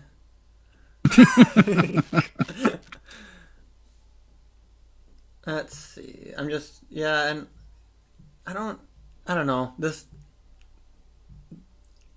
like I don't want to minimize the problem. I just think that they're kind of adding this racialized narrative to it that's a little bit non-unique and probably a red herring. But you know, I think that people who are like black and gay, yeah, they should tell these campfire horror stories about methed out racist old white men, and then tell them to be careful when they're using Grindr. Well, just tell people to be careful when they're using Grindr or Tinder or whatever. Like, it used to be like parenting responsibility that somehow got completely destroyed. Like, we need to change how the world works and informing people that there's dangerous behaviors that they should avoid engaging in.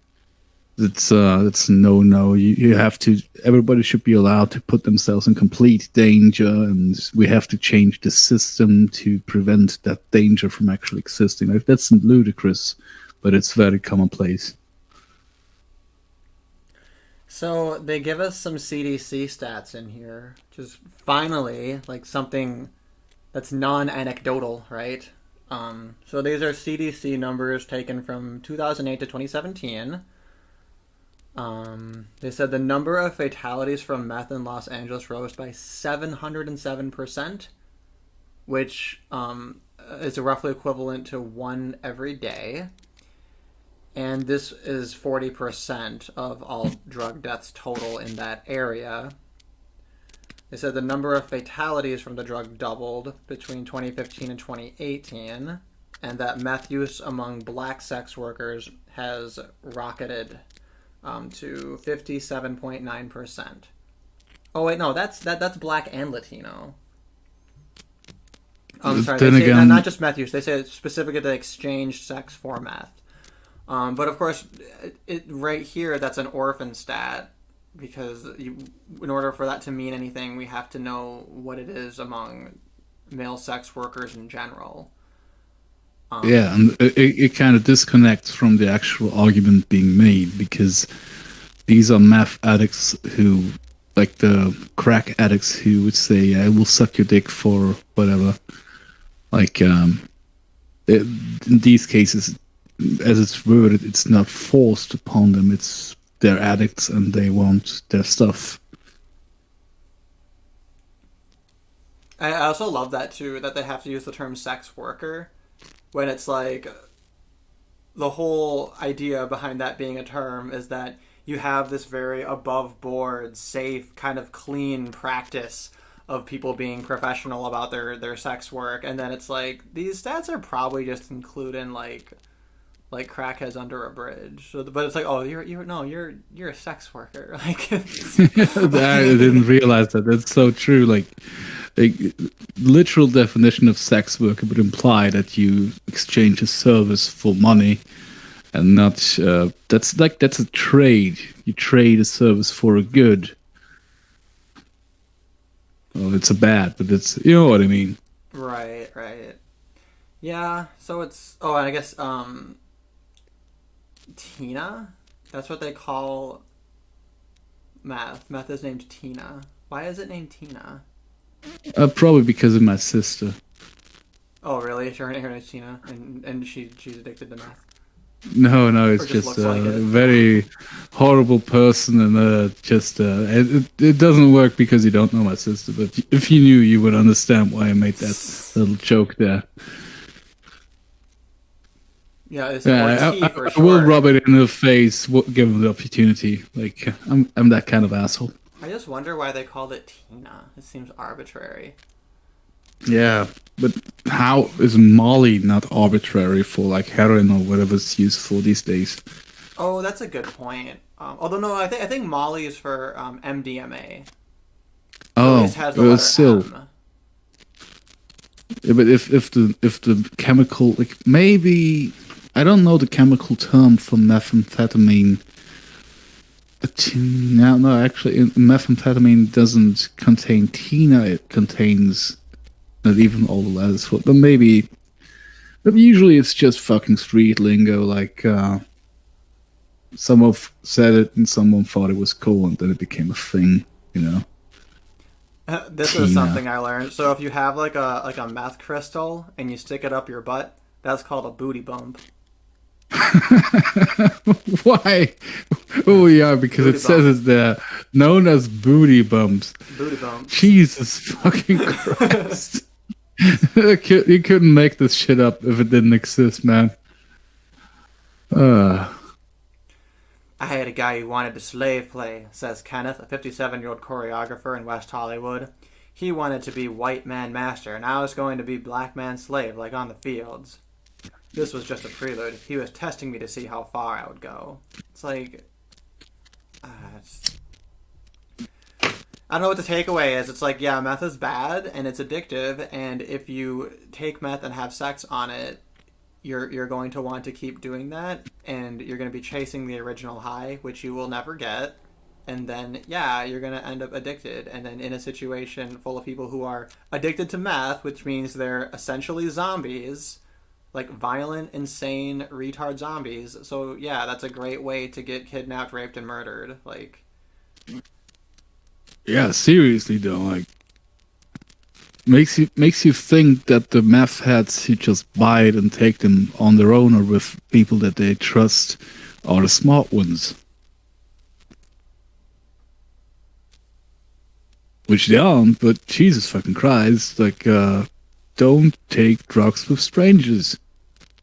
Ideally, just don't take them at all. But what did you expect would happen if you take massively dangerous drugs with random strangers on a regular basis? Something terrible is going to happen to you. Like that's not a question of if, it's a question of when. and then he talks about people shouting the N word during sex all the time.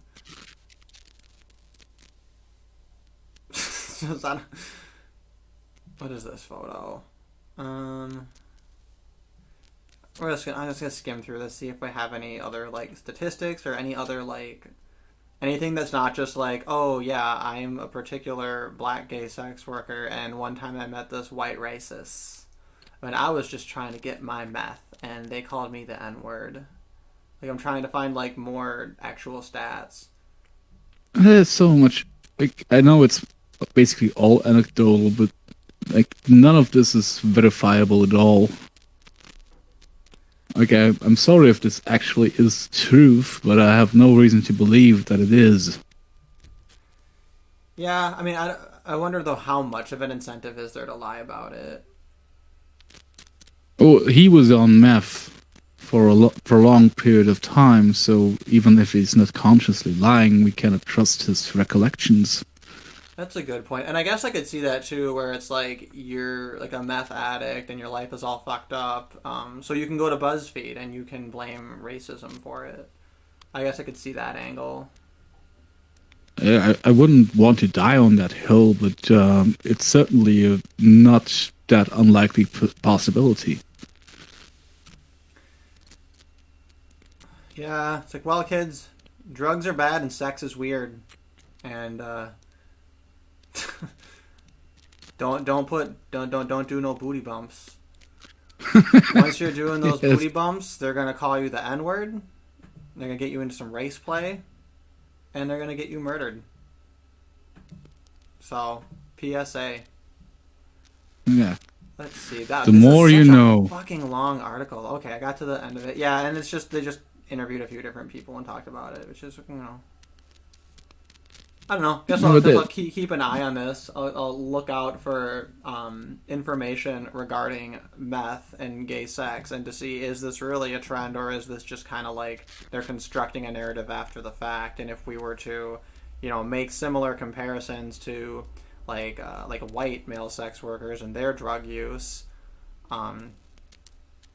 if really it's all just kind of non-unique. But yeah, turns out sadists are out there. Classic BuzzFeed confirmation bias. Like, Maybe. they do it so much, you kind of assume that this is it too, Yeah, and maybe I'm not giving it enough weight. I don't really know. But they didn't seem to give me a lot of evidence to go on. So just some testimony, which I guess is not nothing. But I do have one last article that I had forgotten about, and this one is actually quite interesting. Pornhub to release first ever non-adult film about black lesbian strip club culture. And yes, I definitely want to watch this. I can't wait to see this. I want to. I love the concept of like Pornhub, like becoming like a mainstream media source. Like, did you hear? I don't know if this was true, but did you see people posting about how they were on Pornhub and fucking Mike Bloomberg advertisements were coming up? I did not, but I can totally believe that. Yeah, Like, I went that's to a visit good America marketing for a strategy. couple of weeks. I was in America just long enough to see the absolute onslaught that was the $500 million Mike Bloomberg advertisements. It was everywhere. You couldn't avoid it. And just the fact that it's on Pornhub too is very, very funny. But I love this idea of like Alex Jones just saying, you know what? Fuck it. Let's make our InfoWars channel on Pornhub. Like, what are you gonna do? Censor us there? Pornhub's like, well, shit. I mean, we got videos of like, chicks taking 2 fists in their ass. Like, who are we to say we're not gonna show Alex Jones like screaming about frogs and tinfoil hats, right? Like, I love honestly, this idea that like Pornhub becomes like the last bastion of free speech and honest reporting. Actually, I don't know how long ago that was that I heard like some videos that were banned from YouTube were just re-uploaded to Pornhub so they would still be publicly accessible. Because you can do that. You can upload anything to Pornhub basically as far as I understand it. Oh, Xiaomi did that. Xiaomi has her video about MGTOW. It was just her talking. She put it up on Pornhub, which is very funny. It's the way to go, man. Like, Pornhub's the future, YouTube's the past. Yep. So, yeah, I mean... But yeah, I like the idea of Pornhub kind of branching out to non-porn things. And I love the idea that, like, you'll go to see a film, like, it'll be highly acclaimed, and it was fucking Pornhub who released it. What a time to be alive. They did have to go through a long process of legal clearance to run the website the way they do. So I guess accidentally shit like that is just included because of all the controversial shit that they had to make sure that they're allowed to do it, Like actual incest porn, they always use step or whatever. Yeah, right. But Yeah. You people know why they're watching that shit, man. Like, there's always this legal loopholes, and the YouTube is. I don't even know what YouTube's trying to be these days. They try to be something. I just can't put my finger on it. Oh well, they want to be advertiser friendly, but they want to be like cable television kind of. It's kind of what I'm thinking. That's why they have their hand-picked and curated influencers, so we can have cat videos and just like very silly things, goofy viral bullshit. They don't want like my channels on there. Definitely not. Yeah, and the edgy guys who actually have millions of followers, they kind of want them to stay on there because of all the money that they make. Like I recently heard that they demonetized Sargon of Akkad's third channel, but they're still showing ads on it. Like he just doesn't get a cut. Oh yeah, that's what they do. That's what they do. Well, and one of my favorite examples was Joshua Moon uploaded a clip of Ramelia, who was a League of Legends like live streamer and like gamer, and a professional player of it who was also trans, and they had a lot of complications related to their surgery, related to both like her voice. She used to be a singer and she can't sing. And then also her bottom surgery had some complications as well, and it made her depressed, and she was taking these like heavy pain medications to deal with it that she was prescribed, and it completely bankrupted her, and like her family stopped supporting her and everything, and she was totally depressed. And it was like one of her last videos where she was explaining her situation before she ended up killing herself, right? That's horrible, man. So fucking YouTube and their monetization bullshit, they put like a League of Legends ad at the beginning of the fucking video. Oh my, no. So yeah, he said he actually emailed them. He was like, hey, I just want to let you know, YouTube is a piece of shit garbage company. Look what they did. They put your ad at the beginning of this video about how somebody who used to play your game fucking killed themselves, and this is like do you want to like maybe you should not advertise on their platform or give them shit over it, which is like very funny. But Yeah, but the specialized algorithms will keep making shit like that, like stupid fucking mistakes, because they are so focused on monetizing the shit out of everything that they have lost any focus, like any actual focus on preventing shit that would be bad is all pointed in the same direction of a progressive stack narrative. So this one, they could have anticipated it, but they're too busy. They're just too busy calling everyone and their mother alt-right. yeah, well, and it'd be one thing too if they if there were no crackdowns on the alternatives, because it seems like most of us were perfectly happy, fucking off to BitChute or SciTube or wherever we need to go. But those companies always end up getting hunted down and attacked. So it's kind of like, which is it? Like, are you gonna let them exist somewhere else, or the goal appears to be complete eradication. It's just this very self-righteous mindset. They're so fucking intolerant. Like, I don't get it. I find it. I was just gonna say it's so bitch made, yeah. because they're so threatened by like the existence of a perspective. Like, they can't just be like, oh, I think you're wrong and I disagree, and then just like fuck off and move on with their lives. Like, that's too much to ask for. Yeah, but it's a fucking Silicon Valley mindset. Like I don't know where it was. Like it was a 10-hour compilation of representatives and CEOs of Silicon Valley companies saying, "Make the world a better place," or shit like that.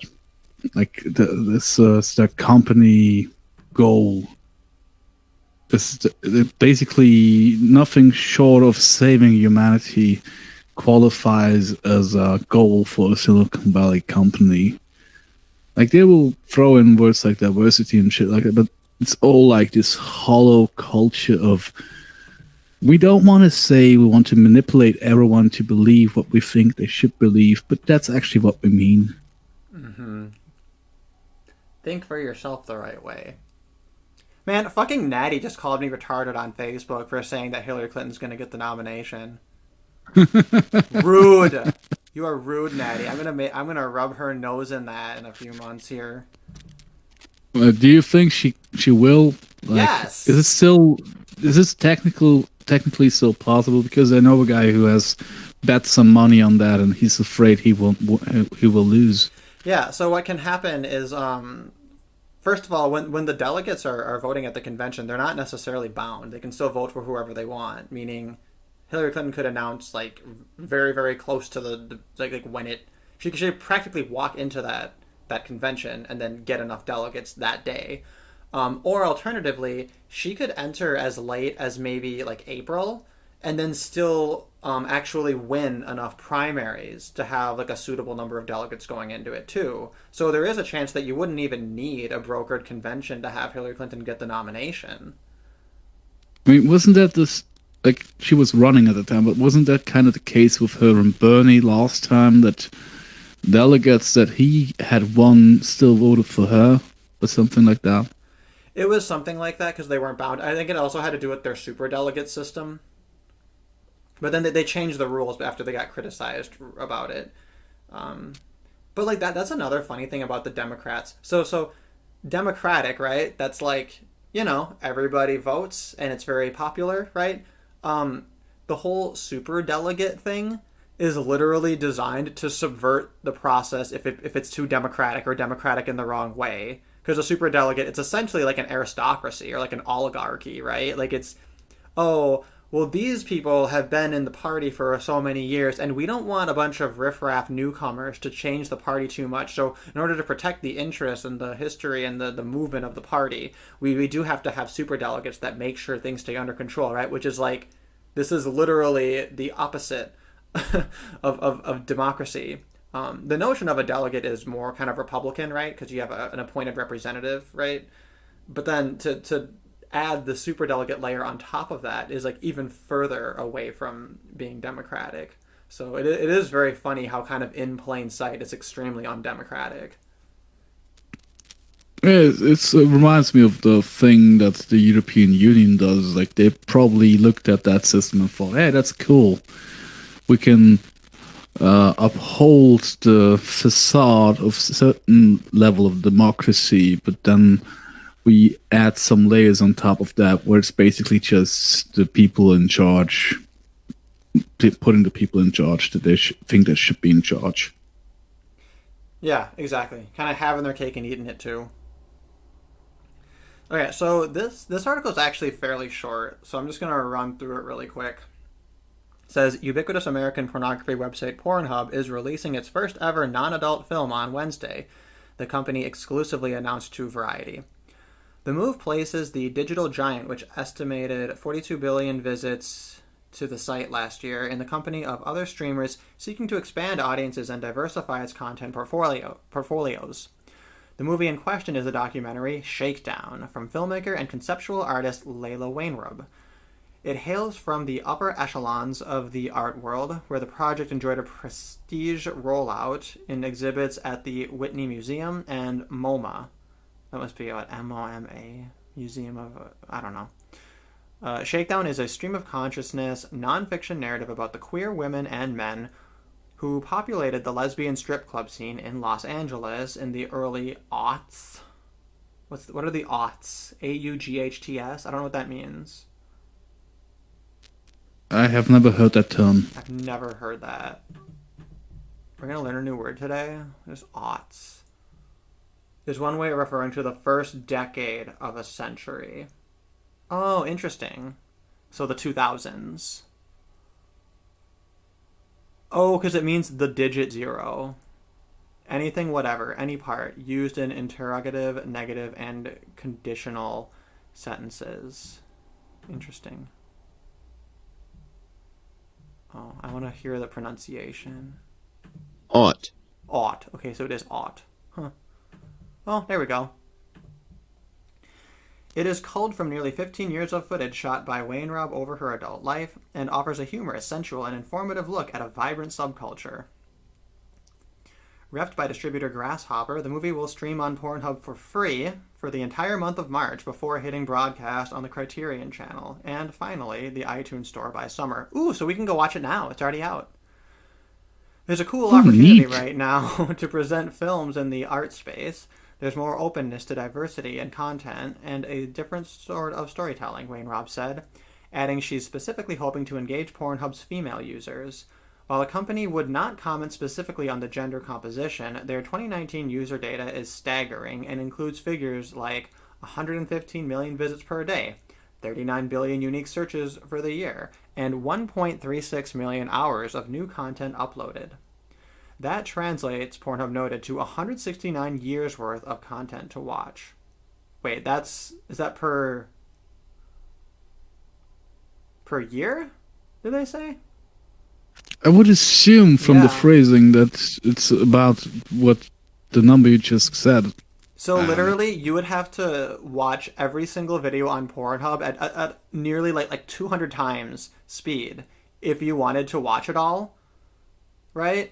If you were just gonna sit down and just nonstop watch all the porn on Pornhub, it would have to be at 200 times speed, unbroken for like an entire year. And that would be like your life. Okay, I'm very sorry, but I have to go on Pornhub and figure out how to watch it at that speed because that's now my life mission. Yeah, right. Well, yeah, and if they don't add it, then I don't know. I guess whatever. Let me just see if there's anything else. This film is part of a larger general commitment Pornhub has to supporting the arts. We want to be seen as a platform that artists and creators can use, said Pornhub's brand director Alex Klein. We've seen artists in general upload content to the site that might not have a home at places like YouTube or Vimeo who don't permit nudity. For us, premiering a feature-length film is a first. We're very excited about it. Yeah. So anyway, that seems kind of cool. I mean, it's kind of funny that it's a lesbian scene, but they talk about both male and female strippers working there. It's almost as though a lot of these women actually aren't lesbians. It's very confusing because around here, lesbian events and clubs are always excluding males. Even trans people can't go there usually. Like it's the very opposite of gay events and gay clubs where basically anyone can go. I've been to gay clubs just because every other place around had shut down because it was too late just to get a beer. I mean, you get touched by some creeps, but I guess that's what happens to women in normal clubs. So I'd guess not as often, but yeah. And then that is unfortunate, My thing with most gay clubs people is are nice there. Like it's just a few creeps, man. Like I actually like the gay club scene. Like it's very open and friendly. Apart from those one or two creeps that are always there at every event. So anytime I encountered someone who was like rude or obnoxious in a gay club, it was a lesbian. Like every single time. it just made the experience that if there's a lesbian, whatever, they are very adamant about not letting men in, as if all men would be creeps or rapists or whatever. You're just really trying made to watch me kiss dislike my them. girlfriend because you're disgusting. Who goes to the club when they're horny? Pigs. What I like about gay clubs is usually the music, because I just think that gay males are kind of the keepers of, especially that style of music, that like pop and rap and club with the big bass. They got lots of bass. Right. Straight clubs Just just look play at, fucking country and shit. Just look at the conception of house and electronic music.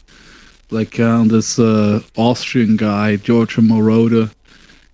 Actually, some gay dude in San Francisco got a hold of a record he made, and they basically phoned him asking, "Can you make this song a full side of an LP? Because we really like to have orgies to that music." And he was like, "Ka-ching!" Yeah, right. Why not? I like dubstep, and I'm not sorry. It's the gay people have a very specific role in media and society, and it's not like this conspiratorial one that some people connect with the people of the chosen people. Oh yeah, gays are the worst Jews ever. Like, I don't believe that for a second. But I think my explanation for it is that it's a combination of like a female interest with a male intensity. Yeah, there's such good content coming out of. However, it happens like I've never been present when a gay person had a genius thought that became a movement in media or music or film. But I've been a witness to the consequence of that, and I tend to like what I hear and see. Yeah, and I think, well said. I guess some of it I'm okay with. Some of it is just like obnoxious and tacky. Yeah, It's always case by that's case when it comes to art. it. Just feel like it's like with comedy. Any good comedian also has horrible, terrible stuff that they put out. It's part of the process. We will remember the good stuff 10 years later. Exactly.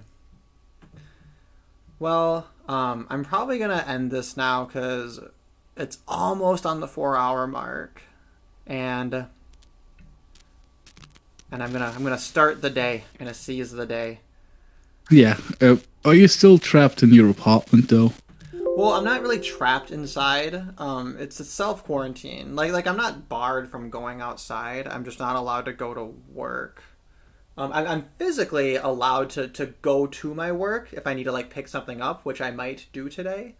But like I'm not allowed to go there and work as just a precaution. But just to be on the safe side, I am keeping myself inside. But it's more just to avoid spending money because since I can't work, I'm there's a chance that like if this goes on, if I don't make like any fucking money this month, um, then in April, towards the end of April, I'm gonna be completely fucked. So I'll have to like find a new way to make money. But then I have to Yeah. figure out what I'm allowed to do because I really like my job. I really like my apartment. I really want things to go back to normal. And if I were to start to make serious movements, right, towards like other forms of employment or towards living somewhere else here, that could potentially fuck me over. Especially because in Hong Kong, the way that a lot of these rent and lease agreements works is like you agree to like a 12-month minimum. So if I were to switch, then I'm committing to staying here like a whole additional year from that point. Whereas in my current lease, I have like maybe like 5 or 6 months left of it, so I can kind of it could be less financially ruinous to kind of just wait this out, or me, I don't know. Hey, it sounds like it. I just don't. I hope you don't have to go into debt. I don't know how that works. Like, I assume you're not eligible for welfare in Hong Kong. No, I don't believe so. There was some talk of the Hong Kong government giving everybody like $1,000 or something, which actually is not that much money. But I think it would only apply to like native Hong Kongers, not to people like me. Which I don't know, I guess is fine, but I doubt that a policy like that would even improve things in the long run. Oh, it just has to stop, man. I just hope this thing will blow over soon because, as far as I can tell, it's not nothing, but it's being treated as bad as like the worst strain of SARS, which it is not. It's, I don't really know who, like the cui bono question, who benefits. I can't make out who benefits from this, but I feel like there's something going on behind the curtain that I can't put my finger on right now. Yeah, and we'll see what happens. If Peter's right, Peter Boykin informed me in the chat here that they have the cure and that by this summer they should be able to get it out to people. So hey, we'll see. And if that's true, then maybe things will be normal soon enough that I can get some normalcy. But assuming I can wait that I out, hope I'd so, like man. to just be able to negotiate like my lease and employment contracts to being like month by month, right? So that I'm not like obligated to like a whole year. That instead, once I'm ready to leave, I can give a month's notice and then fuck off. Yeah, definitely. Like, the uncertainty is which I would assume, like I'm not a mind reader, but the uncertainty about how this will develop is probably the worst part of it for you because it could be going back to normal in 2 weeks, or it could stretch out to half a year from now. We don't know. Right. Yeah, so we'll see what happens. It's certainly not boring here. I'll just appreciate my excuse to kind of be a neat and be a piece of shit and just hang out and play video games. But Play video games, yeah. walk around naked, do streams. There's worse fates than that. Yeah, it's really not a bad lifestyle. So I'm just going to embrace it. The situation being what it is, and I guess we'll see what happens. I'm very optimistic about this. Yeah. Well. I don't really have a choice, but I hope you're gonna be fine, man. Yeah, it's appreciated. All right, so I'm gonna go ahead and wrap this one up here, and I'm thinking I'll probably want to stream like maybe in 2 days. I think that like every other day is a good pace, meaning I should have 4 or 5. So that means I'll probably end up having 5 QuarantStreams total, and then I'll have some new stupid theme or whatever. We'll see what happens. Well, it depends. If they let you work again, then that's the end of it. If not, we'll have more streams and you'll have more problems. But either way, I think you'll be fine. You're a survivor. Yeah, there we go. All right, and to my 3 other listeners here, thanks for sticking around. Hope it was interesting. Any feedback or whatever is always appreciated.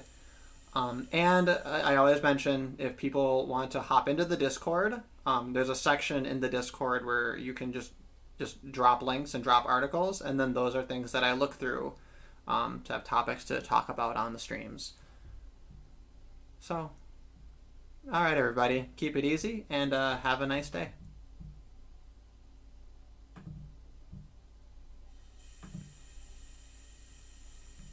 Okay, and the stream is done. Oh, I wanted